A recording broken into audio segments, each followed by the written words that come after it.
സ്തോത്രം. യേശു ക്രിസ്തുവിൻ്റെ മടങ്ങിവരവാണ് ദൈവസഭയുടെ പ്രത്യാശ. നമ്മളാരും ഈ ആയുസ്സിന് വേണ്ടി ജീവിക്കുന്നവരല്ല. കൊരിന്ത്യർക്കെഴുതിയ 1-ാമത്തെ ലേഖനം, പൗലോസ് ലേഖ കൊരിന്ത്യർക്കെഴുതിയ 1-ാമത്തെ ലേഖനം 15-ാമത്തെ അധ്യായത്തിൻ്റെ 19-ാമത്തെ വാക്യം നമ്മൾ കുറിവാക്യം പോലെ ഇന്നലെ രാത്രി വായിച്ചു. നാം ഈ ആയുസ്സിൽ മാത്രം ക്രിസ്തുവിൽ പ്രത്യാശ വെച്ചിരിക്കുന്നുവെങ്കിൽ സകല മനുഷ്യരിലും അരിഷ്ടന്മാരത്രേ. സ്തോത്രം. പ്രിയപ്പെട്ടവരെ, അതുകൊണ്ട് നമ്മുടെ പ്രത്യാശ ഇവിടം കൊണ്ട് തീരുന്നതല്ല, വരുവാനുള്ളതാണ് നമ്മുടെ പ്രത്യാശ. സ്തോത്രം. 1-ാം നൂറ്റാണ്ടിലെ ഭക്തന്മാരെക്കുറിച്ച്, ദൈവസഭയെക്കുറിച്ച് ഒരു സഭാ ചരിത്രകാരൻ പറഞ്ഞിരിക്കുന്നത് ഇങ്ങനെയാണ്. അദ്ദേഹം പറഞ്ഞിരിക്കുന്നത്, they were not looking for the undertaker but the uppertaker. ഈ ഇംഗ്ലീഷിൽ ഈ ശവസംസ്കാര ശുശ്രൂഷയ്ക്ക് നേതൃത്വം കൊടുക്കുന്ന ആളിനെ അണ്ടർടേക്കർ എന്നാണ് പറയുന്നത്. He is the Undertaker. ശവസംസ്കാര ശുശ്രൂഷയ്ക്ക് നേതൃത്വം കൊടുക്കുന്നയാളിനെ അണ്ടർടേക്കർ എന്ന് പറയും. ആ വാക്കൊന്ന് പിരിച്ചാൽ അണ്ടർടേക്കർ മീൻസ് താഴോട്ട് കൊണ്ടുപോകുന്നതെന്ന് വേണമെങ്കിൽ പറയാം. സ്തോത്രം. അതാ പറഞ്ഞ്, they were not looking for the undertaker but the uppertaker. അവരെ ശവക്കുഴിയിലേക്ക് കൊണ്ടുപോകുന്ന ആളുടെ അല്ല, പിന്നെ അവരെ ഉന്നതങ്ങളിലേക്ക് അവരെ ചേർക്കൊള്ളുന്നവരെയാണ് അവർ കാത്തിരുന്നത്. അതോടൊപ്പം ഇങ്ങനെയും കൂടെ ആ ഭക്തൻ പറഞ്ഞിട്ടുണ്ട്, they were not looking for a cleft in the earth called the grave but for a cleavage in the sky called the glory. അവർ ഭൂമിയിൽ ശവക്കുഴി എന്ന ഒരു വിള്ളലല്ല, അവർ a cleft in the earth called grave but for a cleavage in the sky called glory. ഭൂമിയിലെ ഒരു വിള്ളൽ, ശവക്കുഴി എന്ന വിള്ളലല്ല അവർ പ്രതീക്ഷിച്ചിരുന്നത്. ആകാശങ്ങളിൽ ഒരു വഴി തുറക്കുകയും, സ്തോത്രം, അവർ മഹത്വത്തിൽ സ്വീകരിക്കപ്പെടുകയും ചെയ്യുന്നതാണ് അവർ പ്രതീക്ഷിച്ചു കൊണ്ടിരുന്നത്. സ്തോത്രം.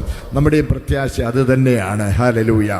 എത്ര എതിർപ്പുകളും പ്രശ്നങ്ങളും പ്രതിസന്ധികളും ഉണ്ടായാലും, സ്തോത്രം, നമ്മൾ കർത്താവിൻ്റെ മടങ്ങി വരവ് എന്ന ചിന്ത നമ്മുടെ മനസ്സിലൊരു ആവേശമായി, നമ്മുടെ ഹൃദയത്തിനൊരു ഹരമായിരിക്കുവാൻ കർത്താവ് കൃപ നൽകട്ടെ എന്ന് ഞാൻ ആഗ്രഹിക്കുന്നു. സ്തോത്രം. അവൻ്റെ പ്രത്യക്ഷതയിൽ പ്രിയം വെക്കണമെന്ന് ഇന്നലെ രാത്രി ഞാൻ പറഞ്ഞതിൻ്റെ മനസ്സിലുണ്ടല്ലോ. സ്തോത്രം.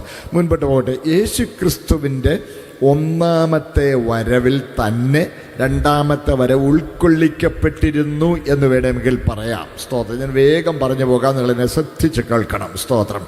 യേശു ക്രിസ്തുവിൻ്റെ 1-ാമത്തെ വരവിൽ തന്നെ, സ്തോത്രം, 2-ാമത്തെ വരവ് ഉൾക്കൊള്ളിക്കപ്പെട്ടിരുന്നു എന്ന് പറയാം. യേശു ക്രിസ്തു വന്നത് മനുഷ്യവംശത്തിൻ്റെ രക്ഷയ്ക്കു വേണ്ടിയാണ്, രക്ഷയ്ക്കായിട്ടാണ്. യേശു എന്ന് നമ്മൾ പറയുമല്ലോ, യേശു എന്ന് നമ്മൾ പറയുമ്പോൾ ശരിക്കും അതിൻ്റെ മൂലരൂപം, യേശുവിൻ്റെ പേരിൻ്റെ മൂലരൂപം യഹോശുവ എന്നാണ്. യഹോശുവ. അതിങ്ങനെ ഓരോ ഭാഷ വരുമ്പം ആ ഭാഷയ്ക്കനുസൃതമായുള്ള ഓരോ മാറ്റങ്ങൾ വരുത്തുകയാണ്. യഹോശുവ, പിന്നെ അത് ജഷുവ എന്നായി, യോശുവ ആയി. ഇന്ന് യേശു എന്ന് പറയും, ഇംഗ്ലീഷിൽ ജീസസ് എന്ന് പറയും. ഈ ഓരോ ഭാഷയുടെ പ്രത്യേകത അനുസരിച്ച് വാക്കുകൾ ആ പേരിന് ഇങ്ങനെ മാറ്റം വരുത്തുകയാണ്. മത്തായി എന്ന് പറയും, മാത്യു എന്ന് പറയും, ജെയിംസ് എന്ന് പറയും, യാക്കോബ് എന്ന് പറയും എന്ന് പറഞ്ഞ പോലെ ഇങ്ങനെ മാറ്റം വരുത്തിയ അതിൻ്റെ ഒറിജിനൽ മൂല രൂപമെന്ന് പറയുന്നത് യഹോശുവ എന്ന വാക്കിൻ്റെ അർത്ഥം, ആ പേരിൻ്റെ അർത്ഥം രക്ഷകനായ യഹോവ എന്നാണ്. യഹോശുവ, രക്ഷകനായ യഹോവ, അല്ലെങ്കിൽ യഹോവ രക്ഷയാകുന്നു എന്നാണ് ആ പേരിൻ്റെ തന്നെ അർത്ഥം. അപ്പോൾ യേശു വന്നത് രക്ഷകനായിട്ടാണ്. പാപത്തിൽ നിന്ന് രക്ഷിപ്പാൻ, കാണാതെ പോയതിനെ തെരഞ്ഞ് രക്ഷിപ്പാനല്ലോ മനുഷ്യപുത്രൻ വന്നത്, രക്ഷകനായി വന്നു. എന്നാൽ രക്ഷയെന്ന് പറഞ്ഞാൽ ഇത്രയേ ഉള്ളൂ. നമ്മളിങ്ങനെ മനസമാധാനത്തോടൊക്കെ ജീവിക്കുന്നതേ ഉള്ളൂ. രക്ഷ അല്ല. ഇത് രക്ഷയുടെ 1-ാം ഘട്ടമേ നമ്മൾ കഴിഞ്ഞുള്ളൂ. 2-ാം ഘട്ടത്തിലൂടെ തുടരുന്നു. ഇനി രക്ഷാപൂർത്തി നമ്മൾ അനുഭവിക്കാൻ പോവുകയാണ്. അതാണ് എബ്രായ ലേഖനം 11-ാം അധ്യായത്തിലൂടെ ഒരൊറ്റ വാക്യം നമ്മൾ വായിക്കുന്നു. അവർ നമ്മെ കൂടാതെ രക്ഷാപൂർത്തി പ്രാപിക്കാതിരിക്കേണ്ടതിന് അവൻ നമുക്ക് വേണ്ടി ഏറ്റവും നല്ലതൊന്ന് മുൻകരുതിയിരിക്കുന്നു. സ്തോത്രം. ഈ രക്ഷിക്കപ്പെടുക എന്ന് പറഞ്ഞാൽ മനുഷ്യനിൽ 3 ഘടകങ്ങളുണ്ടല്ലോ. ദേഹം, ദേഹി, ആത്മാവ്. 3 ഘടകങ്ങളുണ്ട്. ഈ 3 ഘടകങ്ങളുടെയും ഉദ്ധാരണം രക്ഷയിൽ ഉൾക്കൊള്ളുന്നു. സ്തോത്രം. ശ്രദ്ധിക്കണേ, എല്ലാം വ്യക്തമായിട്ട് പറയാനായിട്ട് നേരമില്ല, നമുക്കറിയാവുന്ന കാര്യമാണ്, സൂചിപ്പിച്ചാൽ മതിയല്ലോ. സ്തോത്രം. ശ്രദ്ധിക്കുക. അതായത് ഏറ്റവും പ്രധാനം ആത്മാവാണ്. ആത്മാവ് ദേഹി, ദേഹം. അതാണ് 1 തെസ്സലോനി 5:23 നമ്മൾ വായിക്കുന്നുണ്ട്. സമാധാനത്തിൻ്റെ ദൈവം തന്നെ നിങ്ങളെ മുഴുവനും ശുദ്ധീകരിക്കുമാറാകട്ടെ. നിങ്ങളെ ആത്മാവും പ്രാണനും ദേഹവും അശേഷം കർത്താവായ യേശുക്രിസ്തുവിന്റെ പ്രത്യക്ഷത്തിൽ അനിന്യമായി വെളിപ്പെടും വണ്ണം കാക്കപ്പെടുമാറാകട്ടെ. അപ്പോൾ ആത്മാവ്, പ്രാണൻ, ദേഹം. സ്തോത്രം. ഇത് തന്നെയാണ് പിന്നെയും എബ്രായലേഖനം 4:12 നമ്മൾ വായിക്കുന്നു. ദൈവത്തിൻ്റെ വചനം ജീവനും ചൈതന്യമുള്ളതായി ഇരുവായ്ത്തലയുള്ള ഏത് വാളിനേക്കാളും മൂർച്ചയേറിയതും ആത്മാവിനെയും പ്രാണനെയും സന്ധിമജ്ജകളെയും വേർപിടിവിക്കും വരെ തുളച്ചു ചെല്ലുന്നതാണ്. ആത്മാവും പ്രാണനും ദേഹവും. സ്തോത്രം. ഇത് മൂന്ന് നോൺ ടു ദി അൺനോൺ എന്നാണല്ലോ, അറിയുന്നതിൽ നിന്ന് അറിയാൻ മേലാത്തതിലേക്കെന്നാണല്ലോ ടീച്ചിങ് പ്രിൻസിപ്പിൾ. അതുകൊണ്ട് നമുക്കറിയാവുന്നത് ദേഹമാണ്. ഈ ദേഹം എന്ന് പറഞ്ഞാൽ മണ്ണിൽ നിന്നെടുത്തതും മണ്ണിനാൽ പോഷിപ്പിക്കപ്പെടുന്നതും മണ്ണിനെക്കുറിച്ച് ബോധ്യപ്പെടുത്തുന്നതും മണ്ണിലേക്ക് മടങ്ങുന്നതും ഈ മണ്ണാങ്കട്ട ശരീരം. സ്തോത്രം. ഇനി ദേഹി എന്ന് പറഞ്ഞാൽ സ്വയബോധം തരുന്ന ഘടകമാണ്. സ്വയബോധം. അതിൽ 4 ഭാഗങ്ങളുണ്ട്. മനസ്സ്, ഹൃദയം അല്ലെങ്കിൽ വിചാരം, വികാരം, ഇച്ഛാശക്തി, മനസാക്ഷി. ഈ 4 കൂടെ കൂടി ഇപ്പം ഞാനിവിടെ നിൽക്കുമ്പോൾ എനിക്കറിയാം, എൻ്റെ പേര് തോമസ്, ഉപദേശിയാണ്. എന്ത് ചെയ്യുന്നു? എനിക്ക് ദൈവദാസൻ എനിക്കൊരു സമയം നിയമിച്ച് തന്നിട്ടുണ്ട്. സ്തോത്രം. ആ സമയത്ത് ഇത് നിർത്തണം. എൻ്റെ മനസ്സിൽ ഇന്നത്തെ ഈ സന്ദേശത്തെക്കുറിച്ചൊരു ഉദ്ദേശം, ഒരു പ്ലാൻ ഉണ്ട്. നിങ്ങൾക്കറിയാം ആരാ, എന്താണ്, എവിടെ ഇരിക്കുന്നു, എന്ത് ചെയ്യുന്നു. ആ സ്വയബോധം തരുന്ന ഘടകമാണ് ദേഹി എന്ന് പറയുന്നത്. ദേഹി. ഇനി സ്തോത്രം. ആത്മാവ് ദൈവബോധം തരുന്ന ഘടകമാണ് ആത്മാവ്. ഹല്ലേലൂയ. നോക്കണേ, മനുഷ്യൻ പാപം ചെയ്തപ്പോൾ ഈ 3 ഘടകങ്ങൾക്കും തകരാറുണ്ടായി. ആത്മാവ് നിർജീവമായി പോയി, ചത്തുപോയി. ആത്മാവ് നിർജീവമായി പോയി, ചൈതന്യരഹിതമായി പോയി.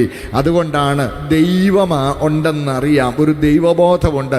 ആത്മാവ് നിർജീവമായിട്ടാണെങ്കിലും ഉള്ളിൽ കുടികൊള്ളുന്നത് കൊണ്ട് ദൈവമുണ്ടെന്നറിയാം. പക്ഷെ ദൈവത്തോട് ബന്ധപ്പെടാൻ ഇവന് കഴിയുന്നില്ല. നോക്കണേ. സ്തോത്രം. ഇതാണ്. കണ്ണുണ്ട്, കണ്ണിന് എന്തെങ്കിലും തകരാറ് വന്നാൽ ഈ വട്ടുപോലെ അവിടെ ഉണ്ട്, പക്ഷേ വെട്ടവുമായി വെളിച്ചവുമായി ബന്ധമില്ല. ഇതുപോലാണ്. ചിലർ ചോദിക്കും, ദൈവമോ ഒന്ന് കാണിച്ചാ, നോക്കണേ, ദൈവമോ ഒന്ന് കാണിച്ചാന്ന് പറഞ്ഞാൽ കാണിച്ചു കൊടുക്കാൻ ഒക്കൂല. ആത്മാവായ ദൈവവുമായി ബന്ധപ്പെടാനുള്ള അവൻ്റെ ആത്മാവ് നിർജീവമായതിനാൽ അവനിൽ ദൈവവുമായി സംസർഗം പുലർത്തുവാൻ കഴിവില്ല. അതാണ് ആത്മീക മരണം എന്ന് പറയുന്നത്, വേർപാട്. സ്തോത്രം. അതാണ് യേശു പറഞ്ഞല്ലോ, മത്തായിയുടെ സുവിശേഷം 8-ാം അധ്യായത്തിൽ കർത്താവ് പറഞ്ഞു. സ്തോത്രം.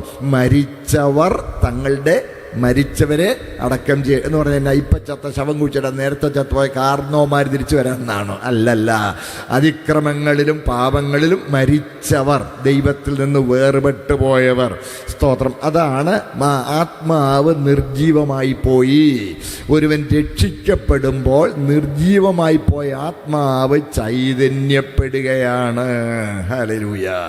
അതാണ് യേശുക്രിസ്തുവിനെ ഉയിർത്തെഴുന്നേൽപ്പിച്ചു, സ്വർഗത്തിൽ ഇരുത്തിയിരിക്കുന്നു. ആത്മാവായ ദൈവവുമായി സംസർഗത്തിന് നമുക്ക് പ്രാപ്തിയുണ്ടാകുന്നു. ഹല്ലേലൂയ. അതാണ് രക്ഷയുടെ 1-ാമത്തെ ഘട്ടം. അതാണ് നീതീകരണം. സ്തോത്രം. അത് യേശുവിൻ്റെ കാൽവറി ബലിയാൽ സാധിച്ചു. ആ കാൽവറി ബലി എൻ്റെ പാപത്തിൻ്റെ പരിഹാരത്തിനെന്ന് ഹൃദയം കൊണ്ട് വിശ്വസിച്ച് വായ് കൊണ്ട് ഏറ്റുപറഞ്ഞ മരണത്തിൽ പങ്കാളിയാകുമ്പോൾ രക്ഷയുടെ 1-ാം ഘട്ടം അനുഭവിക്കുന്നു. നാം രക്ഷിക്കപ്പെട്ടു. ഹല്ലേലൂയ. ഇനി 2-ാം ഘട്ടമുണ്ട്. അത് ദേഹിയുടെ വീണ്ടെടുപ്പാണ്. ശ്രദ്ധിക്കണേ, ഏറ്റവും വഷളത്വം നിറഞ്ഞത് ദേഹിയാ കേട്ടോ. ദേഹിയ. ആത്മാവങ്ങ് പാവം ചത്തുപോയി, നിർജീവമായി പോയി. പക്ഷെ ദേഹി വഷളായി. സ്വയബോധത്തിൻ്റെ ഘടകമല്ലേ ദേഹി. ഞാൻ എന്തൊക്കെ പറയുന്നു നോക്കിയേ. എല്ലാം എനിക്ക് എൻ്റെ, അതാ വഷളായിപ്പോയി. പാപത്തിൻ്റെ ഇരിപ്പിടം ദേഹിയിലാണ്. പാപത്തിൻ്റെ ഇരിപ്പിടം ദേഹിയിലാണ്. അപ്പോൾ ആത്മാവ് ചൈതന്യപ്പെട്ടു, ഈ ദേഹിയിൽ ശുദ്ധീകരണം നടന്നുകൊണ്ടിരിക്കണം. അതാണ് രക്ഷയുടെ രണ്ടാമത്തെ ഘട്ടം. അതും യേശുക്രിസ്തുവിൻ്റെ പ്രത്യക്ഷതയാലാണ്. സ്തോത്രം. അതാണ് എബ്രായ ലേഖനം 9-ാം അധ്യായം നമ്മോട് വായിക്കണം. അവിടെയുണ്ട്, താൻ മുഖാന്തരമായി ദൈവത്തോട് അടുക്കുന്നവർക്ക് വേണ്ടി പക്ഷവാതം കഴിപ്പാൻ സദാ ജീവിക്കുന്നവനാകയാൽ അവരെ പൂർണ്ണമായി രക്ഷിപ്പാൻ പ്രാപ്തനാകുന്നു. അപ്പോൾ നമ്മൾ ഇന്ന് രക്ഷയുടെ രണ്ടാം ഘട്ടത്തിൽ മുന്നേറിക്കൊണ്ടിരിക്കുന്നു. സ്തോത്രം. ഇനി രക്ഷയുടെ മൂന്നാം ഘട്ടം, ശരീരത്തിൻ്റെ വീണ്ടെടുപ്പായ പുത്രത്വം. മനുഷ്യൻ പാപം ചെയ്തപ്പോൾ ശരീരം ആകെ കൂടി കുഴപ്പത്തിലായി, ബലഹീനമായി പോയി. സഹോദരങ്ങളെ, ദൈവം ആദാമിനെയും ഹവ്വയെയും സൃഷ്ടിച്ചപ്പോൾ ഇങ്ങനെ ആയിരുന്നില്ല. തേജസ് അണിഞ്ഞവനായിരുന്നു മനുഷ്യൻ, തേജസ് അണിഞ്ഞവനായിരുന്നു.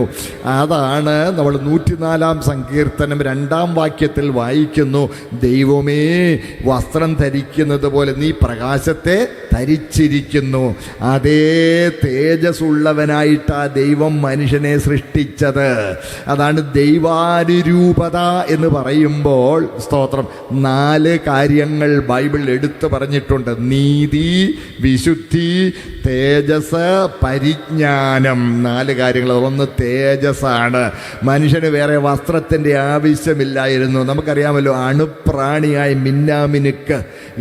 ഈ അണുപ്രാണി ഓക്സിഡേഷൻ കൊണ്ട് പ്രകാശിക്കുക. അങ്ങനെയാണെങ്കിൽ, സ്തോത്രം, മനുഷ്യൻ തേജസ് അണിഞ്ഞവനായിരുന്നു എന്ന് പറഞ്ഞാൽ, സ്തോത്രം, അത് അംഗീകരിക്കാൻ എന്താ ഇത്ര ബുദ്ധിമുട്ട്? സ്തോത്രം. ശ്രദ്ധിക്കണേ. സ്തോത്രം. അതുകൊണ്ടാണ് അവർക്ക് വേറെ വസ്ത്രത്തിൻ്റെ ആവശ്യമില്ല. കേട്ടേ? സ്തോത്രം. ഈ പഴയ രീതിയിലുള്ള ഒരു ബൾബ് കത്തി നിൽക്കുന്നത് നിങ്ങളൊന്ന് ചിന്തിക്കുക.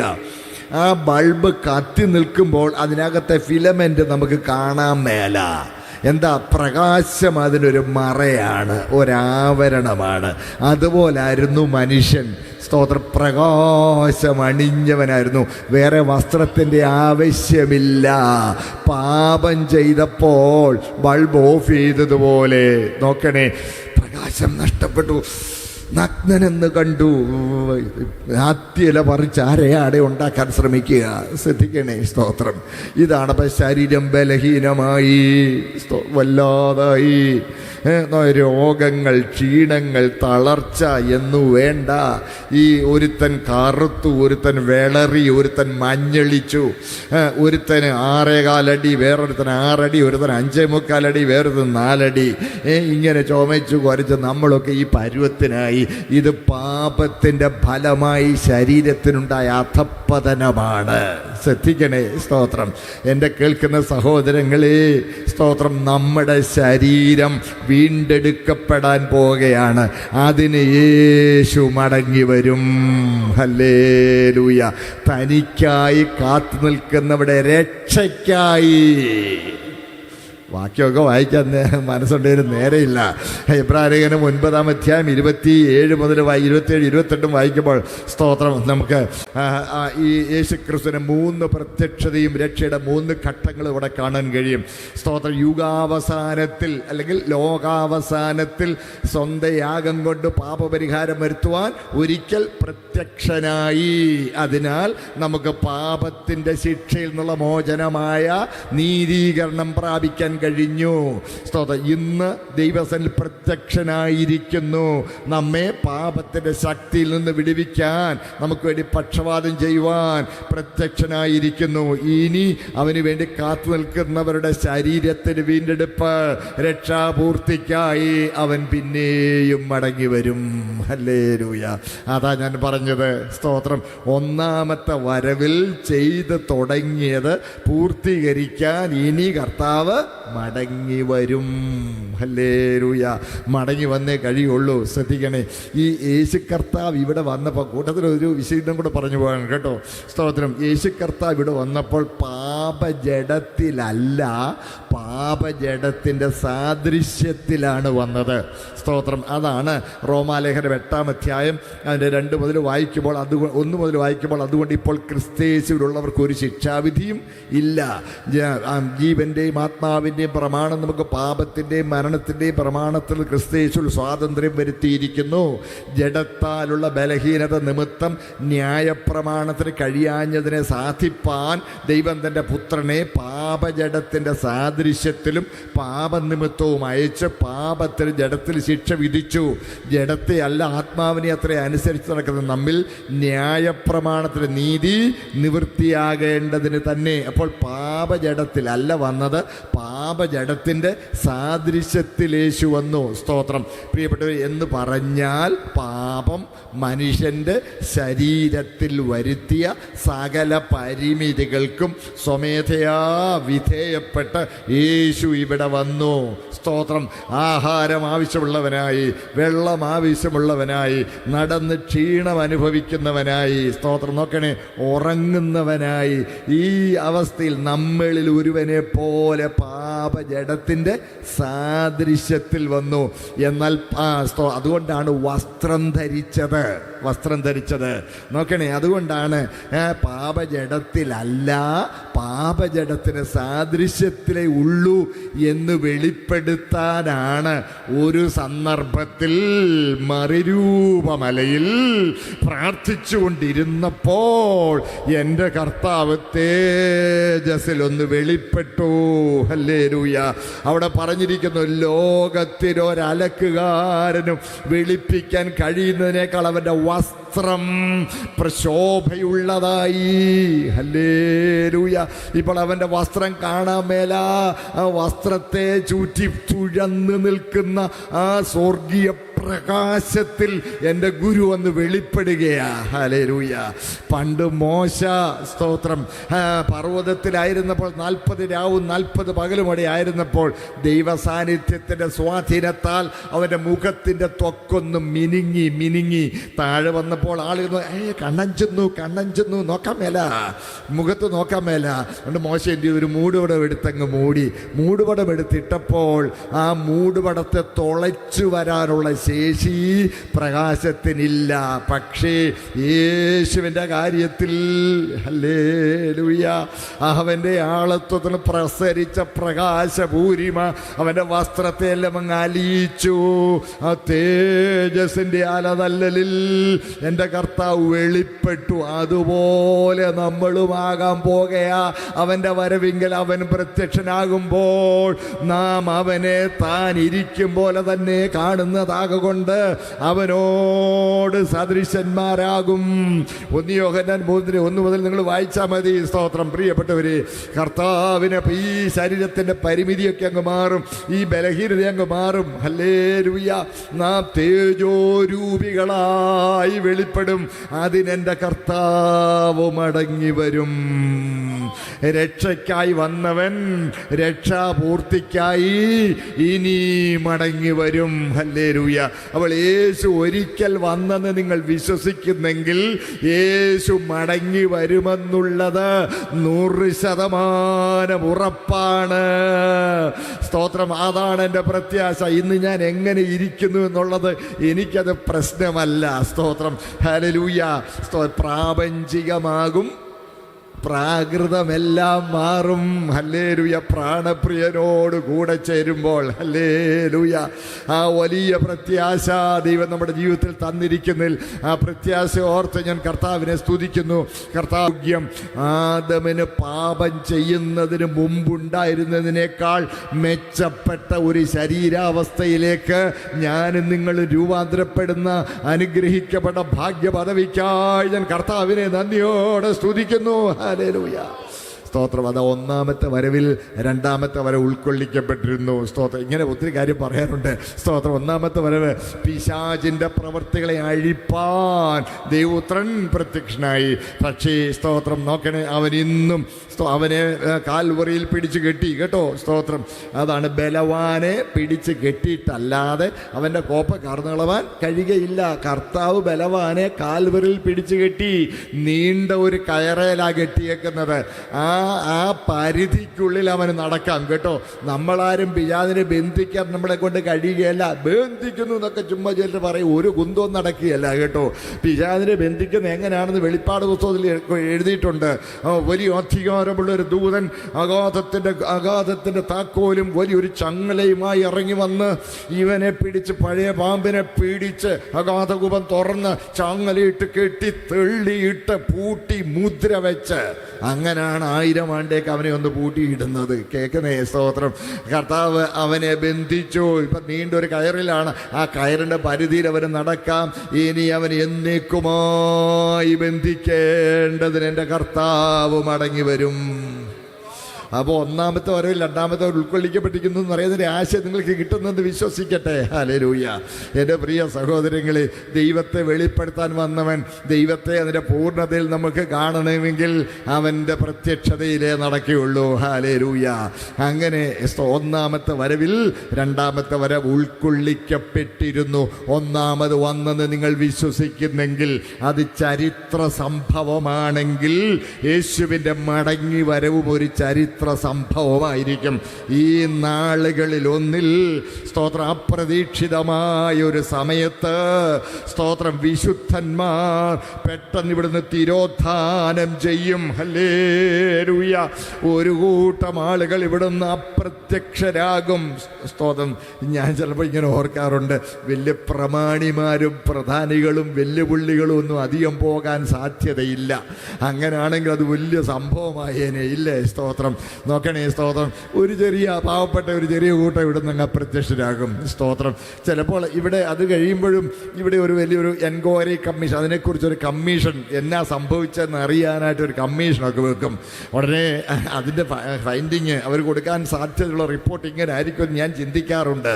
അത് ഒരു പ്രത്യേക സ്വഭാവത്തിലുള്ളവർ, ലോകത്തിൻ്റെ മുഖ്യധാരയിൽ നിന്ന് ഒഴിഞ്ഞു നിന്ന് പാട്ടും കൂട്ടുമൊക്കെയായി പ്രാർത്ഥനയൊക്കെയായി ദൈവസ്നേഹികളാണെന്ന് പറഞ്ഞ് ജീവിച്ചിരുന്ന, സമൂഹത്തിന് മുഖ്യധാരയിൽ നിന്ന് ഒഴിഞ്ഞിരുന്ന ഒരു പ്രത്യേക സ്വഭാവക്കാരായ ഒരു ചെറിയ കൂട്ടം ആളുകൾ ഏതോ ഒരു UFO, ഏതോ ഒരു അങ്ങേ ലോകത്തിന് സ്തോത്രം യോഗ്യരായവർ, ലോകത്തോട് അനുരൂപരാകാതെ ലോകത്തിൽ പാർക്കുന്നെങ്കിലും ലോകക്കാരല്ലാതെ, കേൾക്കുന്നുണ്ടേ സ്തോത്രം, ലോകക്കാരല്ലാതെ ലോകത്തിൽ പാർക്കുന്നവരായിരിക്കും.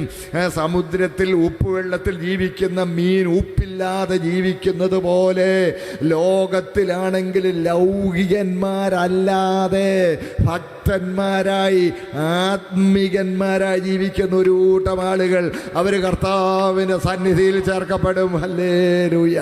അതിന് എൻ്റെ കർത്താവ് മടങ്ങി വരും. അതും ഒരു ചരിത്ര സംഭവമാകുമെന്നാണ് ഞാൻ പറഞ്ഞു വന്നത്. ഹല്ലേലൂയ.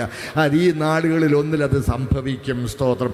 ആട്ടെ, മുമ്പോട്ട് പോകട്ടെ. അതുപോലെ ഞാൻ ഇന്നലെ പറഞ്ഞ ഭാഗത്തുനിന്ന് ഇനി തുടരുകയാണ്. സ്തോത്രം. ശ്രദ്ധിക്കുക. അതായത് യേശുക്രിസ്തുവിന്റെ ഒന്നാമത്തെ വരവിനും 2 ഘട്ടങ്ങളുണ്ടായിരുന്നു എന്ന് ഞാൻ ഇന്നലെ പറഞ്ഞല്ലോ, മറക്കരുത്. ആദ്യത്തെ 30 വർഷം രഹസ്യഘട്ടം, രണ്ടാമത്തെ 3.5 വർഷം പരസ്യ ശുശ്രൂഷയുടെ ഘട്ടം. ഈ രണ്ടാമത്തെ 3.5 വർഷം കർത്താവ് അവിടുത്തെ മശീഹൈക മഹത്വം വെളിപ്പെടുത്തിക്കൊണ്ടാണ് ശുശ്രൂഷിച്ചത്. സ്തോത്രം. നോക്കണേ, യഹൂദന്മാർ അവിടെ സിനഗോഗുകൾ, ഈ സിനഗോഗ് എന്ന് പറഞ്ഞാൽ ഈ പുതിയ നിയമത്തിൽ ഇവിടെയൊക്കെ പള്ളി എന്ന് പറഞ്ഞിട്ടുണ്ടോ? പള്ളി എന്ന് പറഞ്ഞിരിക്കുന്നിടത്തെല്ലാം മൂലകൃതിയിൽ സിനഗോഗ് എന്നാണ് കേട്ടോ. സിനഗോഗ് അതായത് യെരുശലേമിൽ അവർക്ക് ഒരു ദൈവാലയമേ ഉള്ളൂ. എന്നാൽ ഒരു 10 യഹൂദ്യ കുടുംബം ഒരു സ്ഥലത്ത് പാർക്കാൻ തുടങ്ങുമ്പോൾ അവർക്ക് ശബത്ത് തോറും ഒരുമിച്ച് കൂടാനായി അവരൊരു സ്ഥലം ക്രമീകരിക്കുമായിരുന്നു. അങ്ങനെ ക്രമീകരിക്കുന്ന ആ സ്ഥലത്തിന് പറയുന്ന പേരാണ് സിനഗോഗ്. അതും പുതിയ നിയമത്തിൽ പള്ളി എന്നാണ് പറഞ്ഞിരിക്കുന്നത്. സ്തോത്രം. നോക്കണേ, അവർ സിനഗോഗുകളിൽ ഇവർ കൂടുമ്പോൾ നമ്മുടെ സഭായോഗങ്ങൾ സിനഗോഗിൻ്റെ ഒരു പശ്ചാത്തലത്തിലാണ് രൂപപ്പെട്ടത്. അങ്ങോട്ട് പോയാൽ നേരം പോകുമല്ലോ, മടങ്ങി വന്നോട്ടെ. സ്തോത്രം. അവിടെ അവർ പ്രബോധിപ്പിക്കുമ്പോൾ 3 കാര്യങ്ങൾ അവർക്ക് ശാപമെന്നവർ കണക്കാക്കിയിരുന്നു. 1 കുരുടർ, 2 മുടന്തർ. ഇവർ 2 പേരും ബന്ധുവീട്ടിൽ പോലും ചെല്ലാൻ അനുവാദമില്ല. ബന്ധുവീട്ടിൽ പോലും അടുത്ത ബന്ധുവിൻ്റെ മകൻ്റെയോ മകളുടെ വിവാഹമുണ്ടായാൽ പോലും അവർക്ക് ബന്ധുവീട്ടിൽ ചെല്ലാൻ അനുവാദമില്ല. കുരുടരും മുടന്തരും വീട്ടിൽ വരരുത്. അതങ്ങനെയായിരുന്നു. മാത്രമല്ല, കുഷ്ഠരോഗികൾ പാളയത്തിന് പുറത്താണ്. ശ്രദ്ധിക്കണേ, ഈ 3 കൂട്ടം, സ്തോത്രം, കുരുടർ, മുടന്തർ, കുഷ്ഠരോഗികൾ, ഈ 3 കൂട്ടർ, അവരെ അങ്ങനെയുള്ള ബന്ധുക്കളൊക്കെ ഉള്ള അനേകരുണ്ട്. അവരത് ദുഃഖത്തോടെ പറയുമ്പോൾ സിനഗോഗിൽ അവരെല്ലാ ശബ്ദത്തിലും പറയുമായിരുന്നു, മശിഹ വരുമ്പോൾ ഈ 3 കൂട്ടരെയും സൗഖ്യമാക്കുമെന്ന്. സ്തോത്രം, മശിഹ. അതുകൊണ്ടാണ് യേശു ചെയ്ത അത്ഭുതങ്ങൾ നിങ്ങളൊന്ന് ലിസ്റ്റ് ഉണ്ടാക്കി നോക്കിക്കോ. ഏറ്റവും കൂടുതൽ പേര് സൗഖ്യമായത് കുരുടർ കാണുമാറാക്കി, മുടന്തരെ നടക്കുമാറാക്കി, കുഷ്ഠരോഗികളെ ശുദ്ധരാക്കി. യോഹന്നാൻ സ്നാപകൻ തടവിലായിരുന്നപ്പോൾ തൻ്റെ ശിഷ്യന്മാർ പ്രതീക്ഷിച്ചു യേശു അവനെ വിടുവിക്കുമെന്ന് വിചാരിച്ചു. പക്ഷേ യേശു വിടുവിക്കുന്നില്ല. അതുകൊണ്ട് അവർക്കങ്ങ് ഇച്ചിരി ഒരു ബുദ്ധിമുട്ടായിട്ട് ഞങ്ങൾ ചെന്ന് ചോദിക്കട്ടെ, എന്നാൽ നിങ്ങൾ ചെന്ന് ചോദിക്കെന്ന് പറഞ്ഞു. ശ്രദ്ധിക്കണേ, സ്തോത്രം. യോഹന്നാൻ നേരിട്ട് കണ്ടതാ, സ്വർഗത്തിൽ നിന്ന് പരിശുദ്ധാത്മാവ് പ്രാവെന്ന പോലെ ഇറങ്ങുന്നു, എല്ലാം നേരെ കണ്ടതാ. ദൈവം വെളിപ്പാട് കൊടുത്തയാളാ. അല്ല, യോഹന്നാൻ പതറിയെന്നൊന്നും നമ്മൾ വിചാരിക്കരുത്. അങ്ങനെയൊക്കെ ചിന്തിക്കാൻ സാധ്യതയുള്ളതുപോലെ ചില ഭാഗങ്ങളൊക്കെ തോന്നിയേക്കാം. പക്ഷേ ശ്രദ്ധിക്കണേ, അങ്ങനെയല്ല. സ്തോത്രം. ശിഷ്യന്മാരുടെ നിർബന്ധം കൊണ്ടായിരിക്കും പറഞ്ഞു വിട്ടു. അവർ വരുവാനുള്ളവൻ നീയോ അതോ ഞങ്ങൾ മറ്റൊരുവനെ കാത്തിരിക്കണമോ എന്ന് ചോദിച്ചപ്പോൾ കർത്താവ് എന്ത് ചെയ്യുന്നറിയാം? ആ നാഴികയിൽ കർത്താവ്, സ്തോത്രം, കുരുടരെ കാണുമാറാക്കി, മുടന്തരെ നടക്കുമാറാക്കി, കുഷ്ഠരോഗികളെ എന്നിട്ട് പറയുക, കുരുടർ കാണുന്നു, മുടന്തർ നടക്കുന്നു, കുഷ്ഠരോഗികൾ ശുദ്ധരായിത്തീരുന്നു എന്നിങ്ങനെ നിങ്ങൾ കാണുകയും കേൾക്കുകയും ചെയ്യുന്നത് യോഹന്നാനെ ചെന്ന് അറിയിപ്പീൻ. നോക്കണേ, അപ്പോൾ മശിഹ വരുമ്പോൾ ചെയ്യുമെന്നവർ വിശ്വസിച്ചിരുന്ന ഈ അടയാളങ്ങൾ കർത്താവിൻ്റെ ശുശ്രൂഷയിൽ പരസ്യമായി ചെയ്തുകൊണ്ട് തൻ്റെ മശിഹൈക മഹത്വം വെളിപ്പെടുത്തിക്കൊണ്ടാണ് എൻ്റെ കർത്താവ് 3.5 കൊല്ലം പരസ്യ ശുശ്രൂഷ നടത്തിയത്.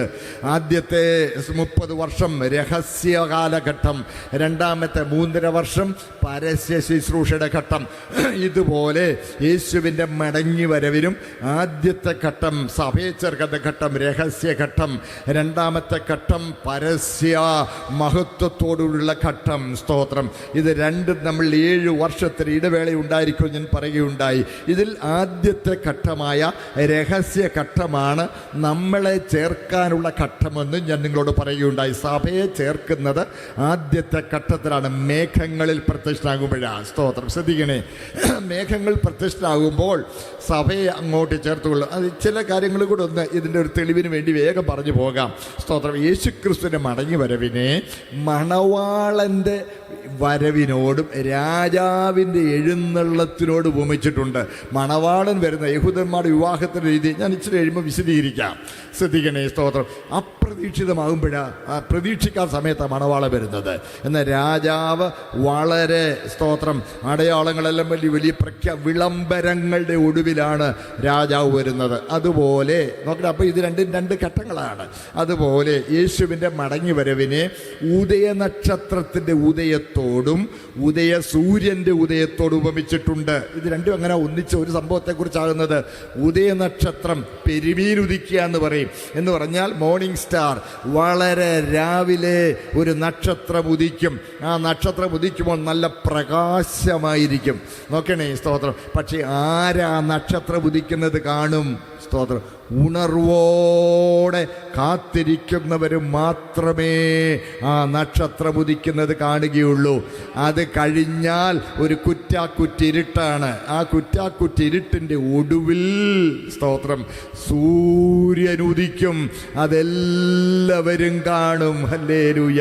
ഇതുപോലെ ഉദയനക്ഷത്രമായി അവൻ വാനിൽ വെളിപ്പെടുമ്പോൾ ഉണർവോടെ കാത്തിരിക്കുന്നവരങ്ങോട്ട് ചേർക്കപ്പെടും. ഹല്ലേലൂയ. അതിനുശേഷം 7 വർഷത്തിന് ശേഷം എൻ്റെ കർത്താവ് രാജാവായി, അല്ലെങ്കിൽ ഉദയസൂര്യനെ പോലെ ഇവിടെ വെളിപ്പെടും. സ്തോത്രം. അത് പ്രതികാരം കൊടുക്കാൻ വരും. ഇന്ന് നമ്മൾ കണ്ടതാണ്. മറക്കല്ലേ, തെസ്സലോനിക്കയ്ക്ക് എഴുതിയ 2-ാമത്തെ ലേഖനം 1-ാമത്തെ അധ്യായം 6-ാമത്തെ വാക്യം നമ്മൾ ഇന്നലെ രാത്രി വായിച്ച. എടുത്തെങ്കിലും ഒന്ന് വായിച്ചേക്കാമോ? മൈക്കുണ്ടോ മോനെ? മൈക്കുണ്ടോ? ഞാനെന്നാ പറയാണ്. നമ്മുടെ കർത്താവായ യേശു ശക്തിയുള്ള ദൂതന്മാരുമായി അഗ്നിജ്വാലയിൽ പ്രത്യക്ഷനായി ദൈവത്തെ അനുസരിക്കാത്തവർക്കും സ്തോത്രം പ്രതികാരം കൊടുക്കുമ്പോൾ അഗ്നിജ്വാലയിൽ പ്രത്യക്ഷനായി പ്രതികാരം കൊടുക്കും. ശ്രദ്ധിക്കണേ, സ്തോത്രം.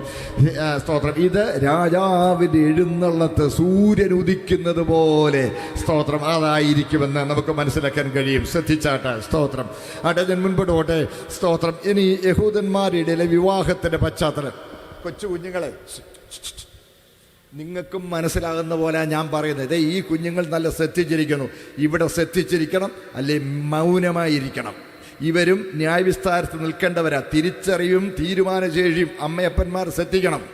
തിരിച്ചറിവും തീരുമാനശേഷിയുമായ കുഞ്ഞുങ്ങൾ ന്യായവിസ്താരത്തിൽ നിൽക്കും. മറക്കരുത്. അവരെ പഠിപ്പിക്കാനും ആത്മീയകാര്യങ്ങളിൽ താല്പര്യമുള്ളവരാക്കാനും അമ്മയപ്പന്മാർക്ക് ഉത്തരവാദിത്തമുണ്ട്.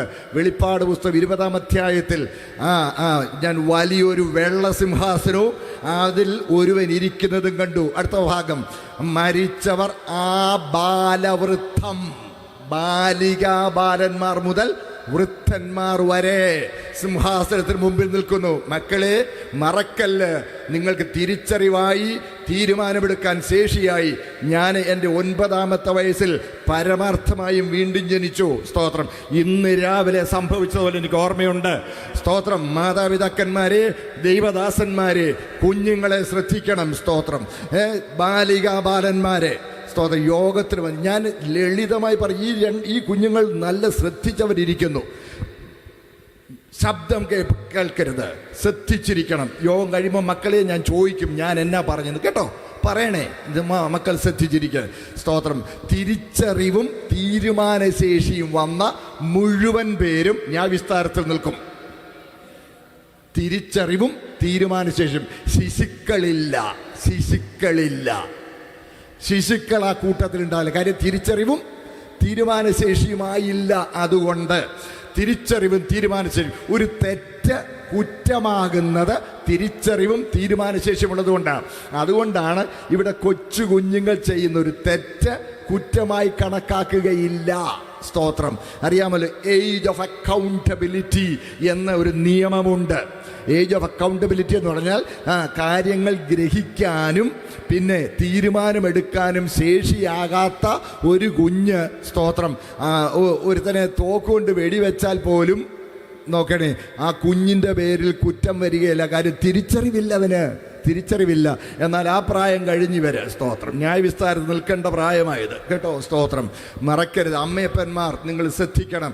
കുഞ്ഞുങ്ങൾക്ക് നിങ്ങൾ നല്ല വിദ്യാഭ്യാസം കൊടുക്കുകയും അവർക്ക് വേണ്ടി സ്റ്റാർ കമ്പനിയിൽ ഷെയർ വാങ്ങിച്ചിട്ട് കോടികൾ അവരുടെ പേരിൽ ഡിപ്പോസിറ്റ് ഇടുകയും 4 നില കെട്ടിടം പണിയുകയും ചെയ്ത് അവർക്ക് ഏറ്റവും നല്ല സമ്പത്തുണ്ടാക്കി നല്ല പ്രൊഫഷണൽ കോഴ്സിൽ കോടികൾ മുടക്കി അവരെ മിടുമിടുക്കന്മാരാക്കുന്നത് രണ്ടാമത്.